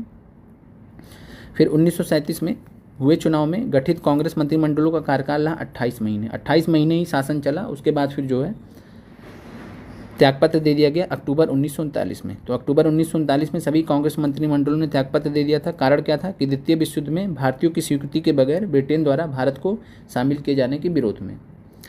जिन्ना द्वारा भारत के सभी मुसलमानों से 22 दिसंबर 1939 के दिन मुक्ति दिवस, डिलीवरेंस डे मनाने का आह्वान किया गया, क्योंकि कांग्रेस मंत्रिमंडलों के त्यागपत्र देने की खुशी में। तो मोहम्मद अली जिन्ना ने मुसलमानों से 22 दिसंबर 1939 को, ये प्रश्न आपसे पूछा गया है, तो 22 दिसंबर 1939 को मुक्ति दिवस को किसने मनाया था, मुस्लिम लीग ने। तो ध्यान रखिएगा, मुस्लिम लीग ने जो है मुक्ति दिवस कब मनाया है, तो 22 दिसंबर 1939। इसके अलावा प्रत्यक्ष कार्यवाही दिवस आपसे पूछता है 16 अगस्त 1946। 16 अगस्त 1946 जिन्ना ने ही आह्वान किया था प्रत्यक्ष कार्रवाई दिवस का, डायरेक्ट एक्शन डे का, तो वो अलग है, ये अलग है। और 22 दिसंबर 1939। अब इसके अलावा आपसे पाकिस्तान प्रस्ताव पूछता है, तो आप कमेंट करके बताइए कि पाकिस्तान प्रस्ताव को किस डेट में जो है पारित किया था मुस्लिम लीग ने। फिर द्वितीय विश्व युद्ध आरंभ हुआ 1 सितंबर 1939 को। कांग्रेस का प्रस्ताव कि युद्ध के समर्थन के बदले भारत तभी समर्थन देगा जब भारत को स्वतंत्र किया जाए, क्योंकि एक गुलाम देश कैसे किसी को समर्थन दे सकता है जो आपस में ही लड़ रहे हैं, फांसीवादी शक्तियां हैं आपस में लड़ रही हैं। लॉर्ड लिनलिथगो, ध्यान रखिएगा, जब द्वितीय विश्व युद्ध स्टार्ट होता है तो भारत के वायसराय कौन थे, तो लॉर्ड लिनलिथगो। इन्होंने क्या किया, भारतीय विधानमंडलों की सहमति के बिना भारत को युद्ध में शामिल कर लिया। देश में आपातकाल की घोषणा कर दी गई। 17 अक्टूबर 1939 को भारत को जर्मनी के विरुद्ध युद्धग्रस्त घोषित कर दिया गया। ब्रिटेन के उस समय प्रधानमंत्री थे नेविल चैम्बरलेन। फिर अब पाकिस्तान की मांग, तो पाकिस्तान की मांग की बात करें तो 1930 में मोहम्मद इकबाल थे, इलाहाबाद अधिवेशन हुआ था। अध्यक्षीय भाषण में मुस्लिमों के लिए एक पृथक देश की प्रथम बार एक निश्चित अभिव्यक्ति की थी इन्होंने। फिर आते हैं लाहौर अधिवेशन होता है मुस्लिम लीग का, ध्यान रखिएगा मुस्लिम लीग अलग है, कांग्रेस अलग है, तो मुस्लिम लीग का लाहौर अधिवेशन होता है। अध्यक्ष थे मोहम्मद अली जिन्ना, 22 से 24 मार्च 1940। और जिन्ना जो है द्विराष्ट्र सिद्धांत को यहाँ पे मान्यता देते हैं, बोलते हैं भारत से अलग एक मुस्लिम राष्ट्र बनेगा पाकिस्तान, और अध्यक्षीय भाषण में जो है बोलते हैं कि हमें मुस्लिम मतलब राष्ट्र के बिना और कुछ नहीं चाहिए, तो ये चीज़ ध्यान रखिएगा। और इसका डेट आप देख लीजिएगा 23 मार्च 1940, तो 23 मार्च 1940 एक बार आप चेक कर लीजिएगा, हमारे हिसाब से यही है। तो 23 मार्च 1940 को एक बार आप कमेंट कर दीजिएगा कि 23 मार्च 1940 ही का, तो आप एक बार चेक कर लीजिएगा। 23 मार्च 1940 को पाकिस्तान प्रस्ताव पारित किया गया। प्रश्न ही आपसे पूछा जाता है पाकिस्तान मुस्लिम लीग ने पाकिस्तान प्रस्ताव कब पारित किया, तो आंसर हो जाएगा 23 मार्च 1940। आगे बढ़ते हैं। 1933 में पाकिस्तान शब्द का सर्वप्रथम प्रयोग किया था चौधरी रहमत अली ने। यह भी आपसे प्रश्न पूछा गया है कि पाकिस्तान शब्द का सर्वप्रथम प्रयोग या पाकिस्तान शब्द को किसने गढ़ा था, तो चौधरी रहमत अली कैम्ब्रिज विश्वविद्यालय के छात्र थे। और इनका एक पैम्फलेट था, पैम्फलेट पत्रिका को बोला जाता है, छोटा पत्रिका जो होता है तो पैम्फलेट था इनका नाउ और नेबर, अब या तो कभी नहीं। इसका मतलब होता है अब या तो कभी नहीं, यानी अब पाकिस्तान मिल जाए नहीं तो कभी नहीं। ऑल टू लिव और we to live, Paris forever, या तो हम अभी जिएंगे या तो ज़िंदगी भर परेशान रहेंगे। पेरिस फॉर एवर का मतलब होता है एकदम से ख़राब हालत टाइप का। तो बहुत नाउ और नेबर नाम से एक इन्होंने पैम्पलेट निकाला था, किसने निकाला था, चौधरी रहमत अली ने, तो ध्यान रखिएगा। और इसमें इन्होंने पाकिस्तान शब्द को गढ़ा था, पहली बार पाकिस्तान शब्द का प्रयोग किया था। आगे बढ़ते हैं। व्यक्तिगत सत्याग्रह 1940 एवं क्रिप्स मिशन 1942। अब यहाँ पे आते हैं, व्यक्तिगत सत्याग्रह की बात करें तो व्यक्तिगत सत्याग्रह कब स्टार्ट हुआ, 17 अक्टूबर 1940 को। व्यक्तिगत सत्याग्रह इंडिविजुअल सत्याग्रह 17 अक्टूबर 1940 को। प्रथम सत्याग्रही थे विनोबा भावे जी, द्वितीय सत्याग्रही थे पंडित जवाहरलाल नेहरू जी, और तृतीय सत्याग्रही भी आपसे पूछता है और किसी एग्जाम में नहीं पूछता, सिर्फ बीपीएससी पूछता है। तृतीय सत्याग्रही कौन थे, ब्रह्मदत्त, तो ध्यान रखिएगा ब्रह्मदत्त। और गांधी जी ने डिक्लेयर किया था श्री कृष्ण सिन्हा को बिहार का पहला सत्याग्रही, तो ये भी ध्यान रखिएगा, श्री कृष्ण सिन्हा को बिहार का पहला सत्याग्रही घोषित किया गया था गांधी जी के द्वारा। तो बिहार के पहले सत्याग्रही कौन थे व्यक्तिगत सत्याग्रह में, तो श्री कृष्ण सिन्हा जी। आगे बढ़ते हैं। क्रिप्स मिशन 1942, क्रिप्स मिशन 1942, मार्च 1942 में क्रिप्स मिशन भारत आता है। अध्यक्ष थे सर स्टेफर्ड क्रिप्स, तो ध्यान रखिएगा इन्हीं के नाम से क्रिप्स मिशन कहा जाता है। संविधान निर्मात्री परिषद जिसको संविधान सभा भी बोला जाता है, तो संविधान सभा के गठन का पहली बार उल्लेख किया गया है। युद्ध के बाद डोमिनियन राज्य का दर्जा देने की बात की गई है भारत को। देखिए 1928 में मांगा था कांग्रेस ने डोमिनियन राज, तब नहीं दिया गया। 1929 से पूर्ण स्वराज मांग रहे हैं, अब 1942 में दे क्या रहे हैं, डोमिनियन राज। कांग्रेस मानेगी, नहीं मानेगी। फिर है संविधान निर्मात्री परिषद में ब्रिटिश भारत के प्रांतों के निर्वाचित सदस्यों तथा देशी रियासतों के प्रतिनिधि शामिल होंगे। यानी संविधान निर्मात्री परिषद में कौन कौन शामिल होगा, तो ब्रिटिश भारत के जो प्रांत राज्य हैं उसके जो निर्वाचित सदस्य हैं, जैसे आज एमएलए होते हैं तो उस समय जो निर्वाचित सदस्य थे वो, और देशी रियासतों के जो राजा लोग हैं उनके प्रतिनिधि, 2 लोग शामिल होंगे। फिर 2 प्रकार के लोग, वायसराय की नई कार्यकारिणी परिषद में भारतीय जनता के प्रमुख वर्गों के प्रतिनिधि शामिल। तो ये महत्वपूर्ण चीज़ें थी जो क्रिप्स मिशन ने बताया। लेकिन कांग्रेस कहाँ से एक्सेप्ट करती, क्योंकि यहाँ डोमिनियन राज की बात की जा रही है। फिर संविधान निर्मात्री परिषद का बात किया जा रहा है, लेकिन वो भी युद्ध के बाद, युद्ध खत्म होने के बाद। कांग्रेस कह रही पहले चाहिए, युद्ध के पहले चाहिए, लेकिन अंग्रेजों को सुनाई कम देता है, आपको पता ही है। तो अंग्रेज कह रहे नहीं युद्ध के बाद, कांग्रेस कह रही युद्ध के पहले, तो ये कह रहे युद्ध के बाद। तो इसलिए क्रिप्स मिशन को जो है नहीं माना गया कांग्रेस के द्वारा। और क्रिप्स मिशन के साथ में बातचीत किसने की थी, तो पंडित जवाहरलाल नेहरू जी ने और मौलाना अबुल कलाम आज़ाद। मौलाना अबुल कलाम आज़ाद 1940 से 1946 तक कांग्रेस के अध्यक्ष रहे। चुनाव नहीं हो रहे थे उस समय जो है, चूँकि भारत अब आज़ादी की तरफ आगे बढ़ रहा था, तो चुनाव करेंगे कि जो है आंदोलन को लीड करेंगे। तो 1940 से 46 के मध्य मौलाना अबुल कलाम आज़ाद कांग्रेस के अध्यक्ष थे, तो उसके नाते, और पंडित जवाहरलाल नेहरू जी गांधी जी के विश्वसनीय थे, तो उस नाते जो है क्रिप्स मिशन के साथ में कांग्रेस के आधिकारिक वार्ताकार थे।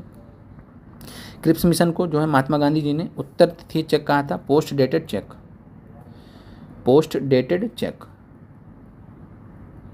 गांधी जी ने कहा था। तो ध्यान रखिएगा कि क्रिप्स मिशन को पोस्ट डेटेड चेक किसने कहा था, तो महात्मा गांधी जी ने। कई बार परीक्षा में आपसे प्रश्न पूछा गया है। अब आगे बढ़ते हैं। क्रिप्स मिशन 1942, क्रिप्स मिशन 1942 की बात करें तो भारत के लिए आश्वासन इसमें दिया गया है, किसी बाहरी सत्ता के अधीन नहीं होगा। जो क्रिप्स मिशन है 1942, भारत के लिए आश्वासन क्या दिया गया कि भारत किसी बाहरी सत्ता के अधीन नहीं होगा। संविधान से संबंधित संविधान निर्मित करने का अधिकार भारतीयों को रहेगा, ये महत्वपूर्ण तथ्य था। युद्ध के बाद एक संविधान निर्मात्री परिषद का गठन होगा। यहीं पे मामला आके अटक गया कि हमें युद्ध से पहले चाहिए, तो संविधान सभा का निर्माण करने का अधिकार भारतीयों को यहाँ पे दिया गया था, ये महत्वपूर्ण तथ्य था। लेकिन वो युद्ध के बाद संविधान निर्मात्री परिषद या संविधान सभा का गठन युद्ध के बाद देने की बात की गई थी, यहाँ से मामला फंसा था। और संविधान निर्मात्री परिषद में कौन कौन होता, तो ब्रिटिश भारत के प्रांतों के निर्वाचित सदस्य और देशी रजवाड़ों के नामांकित प्रतिनिधि। क्योंकि यहाँ तो इलेक्शंस होते नहीं थे, तो ये अपने लोगों को नॉमिनेट करके भेज देंगे। आगे बढ़ते हैं। भारत छोड़ो आंदोलन वर्ष 1942, तो ध्यान रखिएगा कांग्रेस कार्य समिति की वर्धा बैठक हुई थी, वर्धा में बैठक हुई थी। तो भारत छोड़ो प्रस्ताव पारित हुआ था 14 जुलाई 1942 को, और नारा था इसका करो या मरो। तो ये भी ध्यान रखिएगा कि 14 जुलाई 1942 को वर्धा समिति में भारत छोड़ो एक प्रस्ताव पारित किया गया था। कांग्रेस के द्वारा भी नहीं पारित किया गया, तो ध्यान रखिएगा कांग्रेस कार्य समिति के द्वारा पारित किया गया, तो ये फर्क है। अब आते हैं भारत छोड़ो आंदोलन। कांग्रेस कार्य समिति की बैठक हुई वर्धा में, अध्यक्ष थे उस समय अबुल कलाम आज़ाद ही थे, पता ही आपको 1946 तक ही थे। अब आगे बढ़ते हैं। अखिल भारतीय कांग्रेस कार्य समिति की बैठक होती है 7-8 अगस्त को फिर से 1942 में। स्थान क्या था, ग्वालियर टैंक मुंबई। तो ध्यान रखिएगा ग्वालियर टैंक मुंबई। वर्धा प्रस्ताव, भारत छोड़ो प्रस्ताव की पुष्टि होती है यहाँ पे 8 अगस्त 1942 को वर्धा प्रस्ताव स्वीकार कर लिया जाता है, थोड़ा बहुत संशोधन होता है। और भारत छोड़ो प्रस्ताव, तो भारत छोड़ो प्रस्ताव कब पारित किया, तो 8 अगस्त 1942। ध्यान रखिएगा 8 अगस्त, जब आपसे पूछेगा भारत छोड़ो प्रस्ताव कब पारित किया गया है, तो 8 अगस्त 1942 को। फिर प्रस्तावक कौन थे, ध्यान रखिएगा भारत छोड़ो प्रस्ताव के प्रस्तावक कौन थे, किसने प्रपोज किया था, तो जवाहरलाल नेहरू जी ने। समर्थन को किसने दिया था, तो वल्लभ भाई पटेल ने। और आलेख तो महात्मा गांधी जी, जवाहरलाल नेहरू, मौलाना आज़ाद के सहयोग से, क्योंकि एक तरीका होता था तो इसके हिसाब से किया जाता था। अब आगे बढ़ते हैं। आरंभ तिथि, भारत छोड़ो आंदोलन कब शुरू हुआ, तो 9 अगस्त 1942 को। ऑपरेशन 0 आवर स्टार्ट हुआ। कई बार आपसे परीक्षा में पूछा गया है कि किस ऑपरेशन के तहत जो है भारत छोड़ो आंदोलन में, किस ऑपरेशन के तहत जो है बड़े बड़े नेताओं को, गांधी जी, जवाहरलाल नेहरू जी, इन सब नेताओं को गिरफ्तार कर लिया गया, तो ऑपरेशन 0 आवर के तहत, ऑपरेशन 0 आवर के तहत गिरफ्तार कर लिया गया था। अब आगे बढ़ते हैं। गांधी जी को कहाँ पे रखा गया था, तो आगा खान पैलेस है पूना में, गांधी जी को, सरोजनी नायडू को वहाँ रखा गया था। अहमदनगर किले में जवाहरलाल नेहरू जी को रखा गया था। तो दो चीज़ ध्यान रखिएगा, गांधी जी को आगा खान पैलेस में, अहमदाबाद किला में जवाहरलाल नेहरू जी को। आगे बढ़ते हैं। बांकीपुर जेल में राजेंद्र प्रसाद जी को रखा गया था। हजारीबाग में शिव कुमार और रामानंद को, ये भी आपसे बीपीएससी प्री में पूछा गया है। सर्वाधिक प्रभावित क्षेत्र ये थे बंगाल, बम्बई, बिहार, उड़ीसा, संयुक्त प्रांत मद्रास। स्वतः स्फूर्त आंदोलन था शीर्ष नेताओं की गिरफ्तारी के कारण। और ध्यान रखिएगा 1942 का जो भारत छोड़ो आंदोलन था उसको कई बार नेतृत्व विहीन आंदोलन बोला जाता है, क्योंकि इसमें किसी ने नेतृत्व नहीं किया था।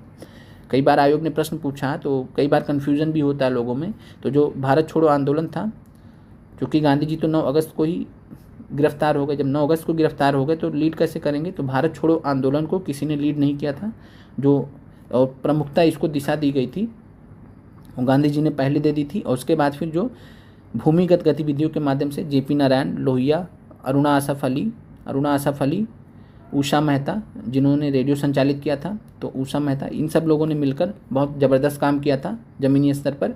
तो ये चीज़ आप ध्यान रखिएगा। कांग्रेस रेडियो की बात करें तो राम मनोहर लोहिया नियमित रूप से प्रसारण करवाते थे। उषा मेहता महत्वपूर्ण है, संचालन करने वाले एक छोटे दल की महत्वपूर्ण सदस्य थी, और उषा मेहता से रिलेटेड एक पिक्चर भी बनी है, तो आप पेपर देख लीजिएगा। आगे बढ़ते हैं, और ये फेमस थी। प्रश्न आपसे पूछा गया कि कांग्रेस रेडियो को कौन संचालित करता था, तो उषा मेहता। 1942 आंदोलन के दौरान कांग्रेस रेडियो को कौन संचालित करता था, उषा मेहता। इसके जरिए क्या करती थी, गांधी जी के, जवाहरलाल नेहरू जी के, तो ये सब जो महत्वपूर्ण नेता थे, इनके जो स्पीचेस थी जो रिकॉर्डेड थी पहले से, तो उन स्पीच को, उन भाषणों को ये चलाती थी कांग्रेस रेडियो पे, और इससे पूरा भारत सुनता था। तो भारतीयों में एक मतलब उत्तेजना आती थी आंदोलन को लेकर कि हमें बैठना नहीं है, क्योंकि सब महत्वपूर्ण नेता अगर गिरफ्तार हो गए हैं तो लोगों में क्या संदेश जाएगा, लोगों तक जो है उन नेताओं की बात तो पहुंचनी चाहिए। तो इससे काफ़ी ज़्यादा प्रभाव पड़ा था, और अंग्रेज़ बस ढूंढते ही रह गए। काफ़ी देर बाद मिली, काफ़ी ज़्यादा इनका यातना भी दिया गया। फिर आते हैं लुईस फिशर कौन थे, तो लुईस फिशर महात्मा गांधी जी के जीवनीकार थे। तो ध्यान रखिएगा, महात्मा गांधी जी ने अपनी खुद की ऑटोबायोग्राफी लिखी है, माई एक्सपेरिमेंट्स विद ट्रूथ, और लेकिन उनकी अगर बात करें गांधी जी की जो है जीवनी किसने लिखी है, तो लुईस फिशर ने। ध्यान रखिएगा। और ये भारत छोड़ो आंदोलन में महात्मा गांधी जी के साथ भी थे, तो यह भी प्रश्न आपसे पूछा गया है परीक्षा में। आगे बढ़ते हैं, महत्वपूर्ण तथ्य, करो या मरो का नारा किसने दिया था, साथ में साइमन गो बैक। तो ध्यान रखिएगा, करो या मरो और साइमन गो बैक का नारा किसने दिया था, यूसुफ मेहर अली ने तैयार किया था। तो ध्यान रखिएगा, यूसुफ मेहर अली ने करो या मरो या साइमन गो बैक का नारा दिया था। फिर है भारत छोड़ो आंदोलन को 1857 के बाद का सबसे गंभीर विद्रोह किसने कहा था, तो वायसराय लिनलिथगो ने। वायसराय उस समय लिनलिथगो थे, और इतनी ज़्यादा लोगों को देखने के बाद हालत ख़राब हो गई इनकी। तो भारत छोड़ो आंदोलन को 1857 के बाद का सबसे गंभीर विद्रोह कहा था। भारत छोड़ो आंदोलन के दौरान जयप्रकाश नारायण फरार हुए थे हजारीबाग सेंट्रल जेल से दिवाली वाले दिन। यह भी प्रश्न आपसे बीपीएससी प्री में पूछा गया है। 1942 में भारत छोड़ो आंदोलन से राष्ट्रीय स्वयंसेवक संघ, तो ये पृथक रहे थे, इन्होंने पार्टिसिपेट नहीं किया था। भारत छोड़ो आंदोलन के दौरान मुंबई में कांग्रेस सम्मेलन में गांधी जी का संबोधन होता है, और ये सब जो है। और फिर ध्यान रखिएगा, गांधी जी को फाइनली कब रिहा किया गया था, तो 6 मई 1944। अब आगे बढ़ते हैं, और 1942 में कुछ जगह समानांतर सरकारों की स्थापना की गई थी, तो ये भी प्रश्न आपसे पूछा गया है। और ध्यान रखिएगा, बलिया में बहुत बार पूछा गया, क्योंकि बलिया आपका बिहार के बगल में लगता है। तो ध्यान रखिएगा, अगस्त 1942 में चित्तू पांडे के नेतृत्व में बलिया में समानांतर सरकार, पैरेलल गवर्नमेंट की स्थापना की गई थी। समानांतर सरकार क्या होती है कि 1942 में इन्होंने क्या किया, लोकल जो गवर्नमेंट थी वहाँ की, स्थानीय जो ब्रिटिश अधिकारियों के अंतर्गत शासन चल रहा था, उस पर कब्जा कर लिया इन्होंने, और फिर इन्होंने जो है वहाँ पे एक सरकार की घोषणा कर दी कि जो है भारतीयों की सरकार है, चित्तू पांडे के नेतृत्व में। इसको समानांतर सरकार बोला जाता है, कई जगह पे स्थापित हुई थी। तो बलिया महत्वपूर्ण आपके लिए, ध्यान रखिएगा, चित्तू पांडे के नेतृत्व में।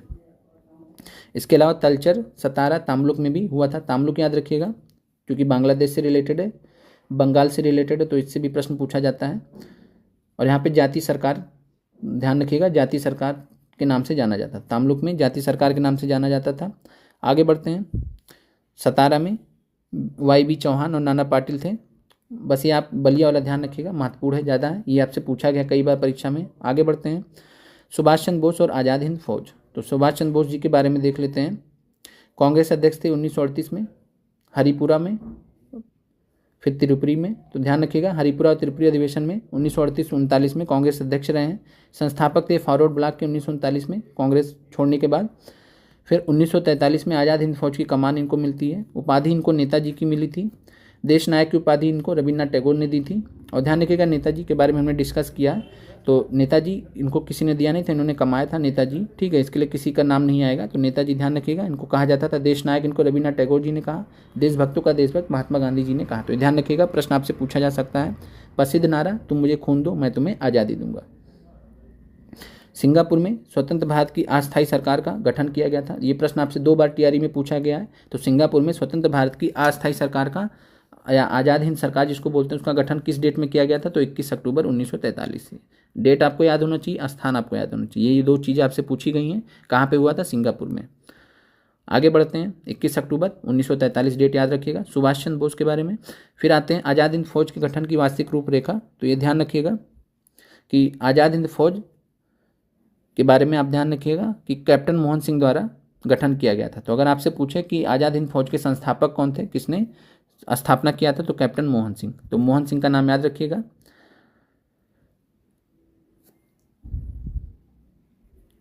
और 4 जुलाई 1943 को सुभाष चंद्र बोस जो है नेतृत्व ग्रहण कर लिया गया। तो ध्यान रखिएगा, 4 जुलाई 1943 को सुभाष चंद्र बोस ने इंडियन नेशनल आर्मी, जिसको आज़ाद हिंद फौज कहा जाता है, तो इसका जो है अधिग्रहण कर लिया, इन्होंने नेतृत्व अपने हाथों में ले लिया। और 19 जुलाई 1942 में कैप्टन मोहन सिंह ने इंडियन नेशनल आर्मी या आज़ाद हिंद फौज की स्थापना की थी। अब आगे बढ़ते हैं। तो यहाँ पे एक लाल किला मुकदमा हुआ था, रेड फोर्ट ट्रायल्स हुए थे 1945-46 में। यहाँ पे कुछ अभियुक्त थे, राशिद अली, प्रेम कुमार सहगल, गुरबख्श सिंह ढिल्लो और शहनवाज। ये आपसे प्रश्न पूछा गया है, तो ध्यान रखिएगा, प्रेम कुमार सहगल, गुरबख्श सिंह ढिल्लो और शहनवाज। तो ये ध्यान रखिएगा। और 7 वर्ष की इनको जो है कारावास की सज़ा सुनाई गई थी राशिद अली को, और इन लोगों को आजीवन निर्वासन दिया गया था। तो इनके बचाव के लिए ध्यान रखिएगा, आज़ाद हिंद फौज के ये जो है सैनिक थे। तो इनके बचाव के लिए भूलाभाई देसाई जी के नेतृत्व में, कांग्रेसी नेता थे, भूलाभाई देसाई जी के नेतृत्व में जो है वकीलों ने पूरा केस लड़ा था। प्रमुख थे इसमें तेज बहादुर सप्रू, कैलाश नाथ काटजू, बाकी और सब लोग थे। तो ये ध्यान रखिएगा। अब आगे बढ़ते हैं। Cabinet mission 1946, cabinet mission 1946। तो कैबिनेट मिशन आपसे प्रश्न पूछता है कि भारत कब आया था, तो 24 मार्च 1946 को। कब आया था भारत? 24 मार्च 1946 को।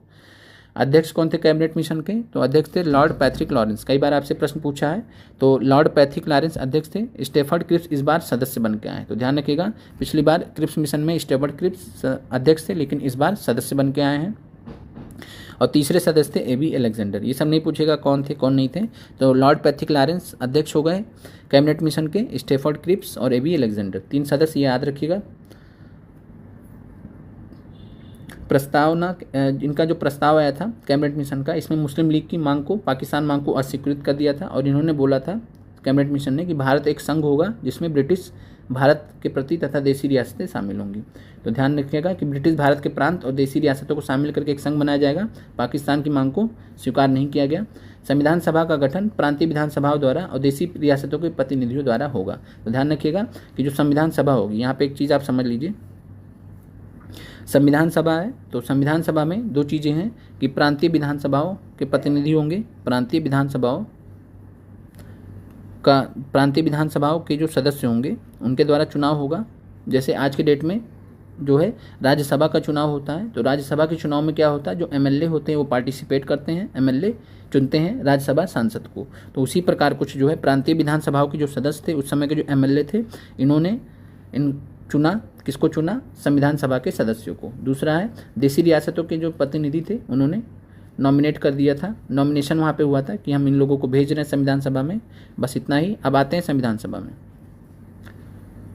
संविधान सभा की बात करें तो प्रथम अधिवेशन कब हुआ था? तो प्रथम अधिवेशन हुआ था 9 दिसंबर 1946 को। 9 दिसंबर 1946 को डॉक्टर सच्चिदानंद सिन्हा जी अस्थायी अध्यक्ष बनते हैं। फिर 11 दिसंबर 1946 को दूसरा संविधान सभा का दूसरा अधिवेशन होता है, दूसरी बैठक होती है। अस्थायी अध्यक्ष इस बार राजेंद्र प्रसाद जी नियुक्त कर दिए जाते हैं। तो अगर आपसे प्रश्न आता है कि निम्नलिखित में से कौन जो है संविधान सभा के अध्यक्ष कौन थे, अगर इतना पूछेगा तो आंसर आपका राजेंद्र प्रसाद ही होगा, क्योंकि वो जब इतना पूछता है तो उसका मतलब ही अस्थायी अध्यक्ष ही होता है, अस्थायी की बात नहीं कर रहा होता। तो ध्यान रखिएगा, सच्चिदानंद सिन्हा का जब पूछेगा तो ये वर्ड आएगा, अस्थायी अध्यक्ष कौन थे, या 9 दिसंबर डेट देगा, ये ध्यान रखिएगा। आगे बढ़ते हैं। कैबिनेट मिशन योजना के अनुसार संविधान सभा के चुनाव कब संपन्न हुए थे? तो जुलाई अगस्त 1946 में। तो ध्यान रखिएगा, महत्वपूर्ण आपसे। फिर संविधान सभा के निर्माण के लिए प्रत्येक प्रांत को 10 लाख लोगों के लिए एक प्रतिनिधि के अनुपात में बांटा गया था। तो ध्यान रखिएगा, 10 लाख लोग पर एक प्रतिनिधि था। आगे बढ़ते हैं। संविधान सभा के लिए चुनाव तो 296 सदस्य थे कुल ब्रिटिश भारत के प्रांतों से। निर्वाचित सदस्य यहाँ देख लीजिए कौन कौन थे। तो 296 में से 208 भारतीय राष्ट्रीय कांग्रेस को मिले थे, 208 सीटें, 208 सदस्य निर्वाचित हुए थे भारतीय राष्ट्रीय कांग्रेस से। मुस्लिम लीग से 73 हुए थे, ये पूछा जाता है आपसे। 15 थे। तो ध्यान रखिएगा, संविधान सभा में कुल 389 सदस्यों का प्रावधान था। अब आगे बढ़ते अंतरिम सरकार। कई बार आपसे पूछा गया अंतरिम सरकार। तो 12 अगस्त 1946 वायसराय लॉर्ड वेवल द्वारा जवाहरलाल नेहरू को गठन के लिए निमंत्रण दिया गया था। 24 अगस्त 1946 को जवाहरलाल नेहरू के नेतृत्व में भारत की पहली अंतरिम राष्ट्रीय सरकार की घोषणा की गई। और गठन कब किया गया ये आपसे पूछता है। ऊपर का डेट नहीं पूछेगा, ये सब डेट नहीं पूछेगा आपसे ये अंतरिम सरकार कब बना है। तो अंतरिम सरकार बना 2 सितंबर 1946। तो 2 सितंबर 1946। और प्रारंभ में मुस्लिम लीग की भागीदारी नहीं थी, फिर बाद में आ गए थे ये। तो 2 सितंबर 1946 अंतरिम सरकार, ध्यान रखिएगा, पूछा गया कई बार। अब मुस्लिम लीग के 5 सदस्य जो है अंतरिम सरकार में शामिल हो गए थे बाद में। 16 अगस्त 1946 को मुस्लिम लीग द्वारा सीधी कार्यवाही दिवस मनाया गया, सुनिश्चित किया गया। तो यहाँ से छूट गया मामला सारा। तो 16 अगस्त 1946 से, तो ध्यान रखिएगा 16 अगस्त 1946 को मुस्लिम लीग ने सीधी कार्यवाही दिवस, प्रत्यक्ष कार्रवाई दिवस या डायरेक्ट एक्शन डे मनाया था। तो ये भी आपसे पूछा गया परीक्षा में। तो अंतरिम सरकार 2 सितंबर 1946 को। और खाद्य एवं कृषि मंत्री कौन थे? डॉक्टर राजेंद्र प्रसाद जी। रक्षा विभाग किसके हाथ में? तो बलदेव सिंह के हाथों में। विदेश मामले जवाहरलाल नेहरू जी के हाथ में था। और इसके अलावा श्रम मंत्री आपसे पूछते हैं, तो श्रम मंत्री कौन थे? तो बाबू जगजीवन राम जी, बाबू जगजीवन राम जी। रेलवे किसके हाथ में था? तो आसफ अली के हाथ में था, आसफ अली के हाथ में था। शिक्षा अगर पूछे तो गोपालाचारी, राजगोपालाचारी के हाथों में था। तो ये ध्यान रखिएगा। तो सी राजगोपालाचारी के हाथों में था शिक्षा मंत्रालय। इसके अलावा आपसे वित्त पूछता है, तो जब वित्त पूछेगा तो आपको आंसर लगाना लियाकत अली, मुस्लिम लीग के लियाकत अली। वित्त वाला इनको दे दिया गया था। बहुत सारी समस्याएं इन्होंने पैदा की। अब आगे बढ़ते हैं। 1857 की क्रांति के बारे में कुछ चीज़ें जान लेते हैं। तो 1857 की क्रांति से संबंधित आपको 29 मार्च 1857 का ध्यान रखना है। मंगल पांडे ने अपने जो है एजुडेंट पर हमला किया था, अधिकारी थे उन पर हमला किया था बैरकपुर में। तो 29 मार्च 1857 ध्यान रखिएगा। और 10 मई को मेरठ से 1857 की क्रांति प्रारंभ हुई थी। तो 1857 की क्रांति कब प्रारंभ हुई? तो 10 मई 1857 मेरठ से, ध्यान रखिएगा। और आपसे प्रश्न पूछता है मेरठ में 1857 की क्रांति का नेतृत्व किसने किया था? तो मेरठ में 1857 की क्रांति का नेतृत्व किसने किया था? तो किया था चौधरी कदम सिंह ने। ध्यान रखिएगा, महत्वपूर्ण है, आपको जनरली किताबों में नहीं मिलता है। तो चौधरी कदम सिंह, और बीपीएससी ने पूछा है ये, तो ध्यान रखिएगा चौधरी कदम सिंह। और इन्होंने क्या किया था? तो मेरठ में 1857 में क्रांति का नेतृत्व किया था चौधरी कदम सिंह, याद रखिएगा, बहुत महत्वपूर्ण है। अब आते हैं कानपुर में किसने नेतृत्व किया था? तो नाना साहब ने। इन्होंने अपने आप को पेशवा घोषित किया था। प्रश्न भी पूछा गया था आपसे। और इनके बारे में थोड़ा जान लीजिए। इनका जो तात्या टोपे थे कमांडर इन चीफ थे। तो आपसे ये भी प्रश्न पूछा गया है कि कमांडर इन चीफ कौन थे नाना साहब के? तो तात्या टोपे थे। और तात्या टोपे का वास्तविक नाम रामचंद्र पांडुरंग था। अजीमुल्ला खान सलाहकार थे। तो ध्यान रखिएगा अजीमुल्ला खान नाना साहब के सलाहकार थे। अब आते हैं इलाहाबाद में कौन थे? इलाहाबाद प्रयागराज में नेतृत्व करता थे मौलवी लियाकत अली, महत्वपूर्ण है, तो ध्यान रखिएगा। लखनऊ नेतृत्व की बात करें तो बेगम हजरत महल। लखनऊ में किसने नेतृत्व किया था 1857 की क्रांति का? तो बेगम हजरत महल। इनका जो लड़का था काफ़ी छोटा था, तो इसलिए इन्होंने नेतृत्व किया था। झांसी नेतृत्व रानी लक्ष्मीबाई, आपको पता ही है इनके बारे में। और जनरल ह्यूज रोज, आपसे ये भी प्रश्न पूछा था। तो जनरल ह्यूज रोज से लड़ते हुए वीरगति को प्राप्त हुई थी। आगे बढ़ते हैं। बरेली में नेतृत्व महत्वपूर्ण है, तो खान बहादुर खान। तो ध्यान रखिएगा खान बहादुर खान ने बरेली में नेतृत्व किया था। और बिहार में आपको पता है बाबू कुंवर सिंह जी ने जगदीशपुर में नेतृत्व किया था। इसके अलावा असम में पूछा जाता है तो दीवान मनीराम दत्त। तो ध्यान रखिएगा दीवान मनीराम दत्त ने असम में 1857 की क्रांति का नेतृत्व किया था। इसके अलावा फैजाबाद में किसने नेतृत्व किया था? तो मौलवी अहमदुल्ला शाह ने। तो ध्यान रखिएगा मौलवी अहमदुल्ला भी पूछता है या मौलवी अहमदुल्ला शाह, तो एक ही बात है। तो ये अयोध्या में आ से अहमदुल्ला, आ से अयोध्या, याद रख लीजिए। अब आगे देखते हैं। एक आपसे पूछता है कि पटना में 1857 की क्रांति का किसने जो है नेतृत्व किया था? तो पटना में एक पुस्तक विक्रेता था जिनका नाम था पीर अली। तो ध्यान रखिएगा पीर अली ने जो है पटना में 1857 की क्रांति का नेतृत्व किया था। अब आगे बढ़ते हैं। 1857 की क्रांति, तो चर्बी वाले कारतूस का मामला था। और यहाँ पे आपसे जो पूछा जाता है ये देख लेते हैं। सर जेम्स आउटरम और डब्ल्यू टेलर ने हिंदू मुस्लिम षड्यंत्र का परिणाम बताया। तो प्रश्न आपसे बीपीएससी ट्री में पूछा गया था कि किसने इसमें 1857 की क्रांति को हिंदू मुस्लिम षड्यंत्र बोला है? तो सर जेम्स आउटरम और डब्ल्यू टेलर, यह आंसर था। केवल सैनिक विद्रोह किसने बोला था? जॉन लॉरेंस सीले ने। और ध्यान रखिएगा टीआर होम्स महत्वपूर्ण है। बर्बरता और सभ्यता के मध्य युद्ध, तो बर्बरता और सभ्यता के मध्य युद्ध किसने बोला 1857 की क्रांति को? टीआर होम्स ने। बीडी सावरकर ने क्या बोला? 1000 बार पूछा गया बीपीएससी में टिरी में। तो बीडी सावरकर स्वतंत्रता की पहली लड़ाई, फर्स्ट वार ऑफ इंडिपेंडेंस, स्वतंत्रता का पहला संग्राम कह लीजिए, ठीक है, एक ही बात है। फिर आरसी मजूमदार ने, ये भी महत्वपूर्ण है, ये भी पूछा गया है। तथाकथित प्रथम राष्ट्रीय स्वतंत्रता संग्राम ना तो प्रथम था, ना तो राष्ट्रीय था, ना ही स्वतंत्रता संग्राम था। सब ना लगा दीजिए 3 बार ना, ठीक है। तो प्रथम राष्ट्रीय स्वतंत्रता संग्राम ना तो प्रथम था, ना तो राष्ट्रीय था, ना तो स्वतंत्रता संग्राम था। किसने कहा? आरसी मजूमदार ने। महत्वपूर्ण है, ध्यान रखिएगा। तो ये पहला स्टेटमेंट। सर जेम्स आउटरम का, डब्ल्यू टेलर का हिंदू मुस्लिम षड्यंत्र कहा था इन्होंने। टीआर होम्स ने बर्बरता और सभ्यता के मध्य युद्ध कहा था। बीडी सावरकर ने स्वतंत्रता का पहला संग्राम कहा था। आरसी मजूमदार ने ना तो प्रथम था, ना राष्ट्रीय था, ना ही स्वतंत्रता संग्राम था, ऐसा कहा था।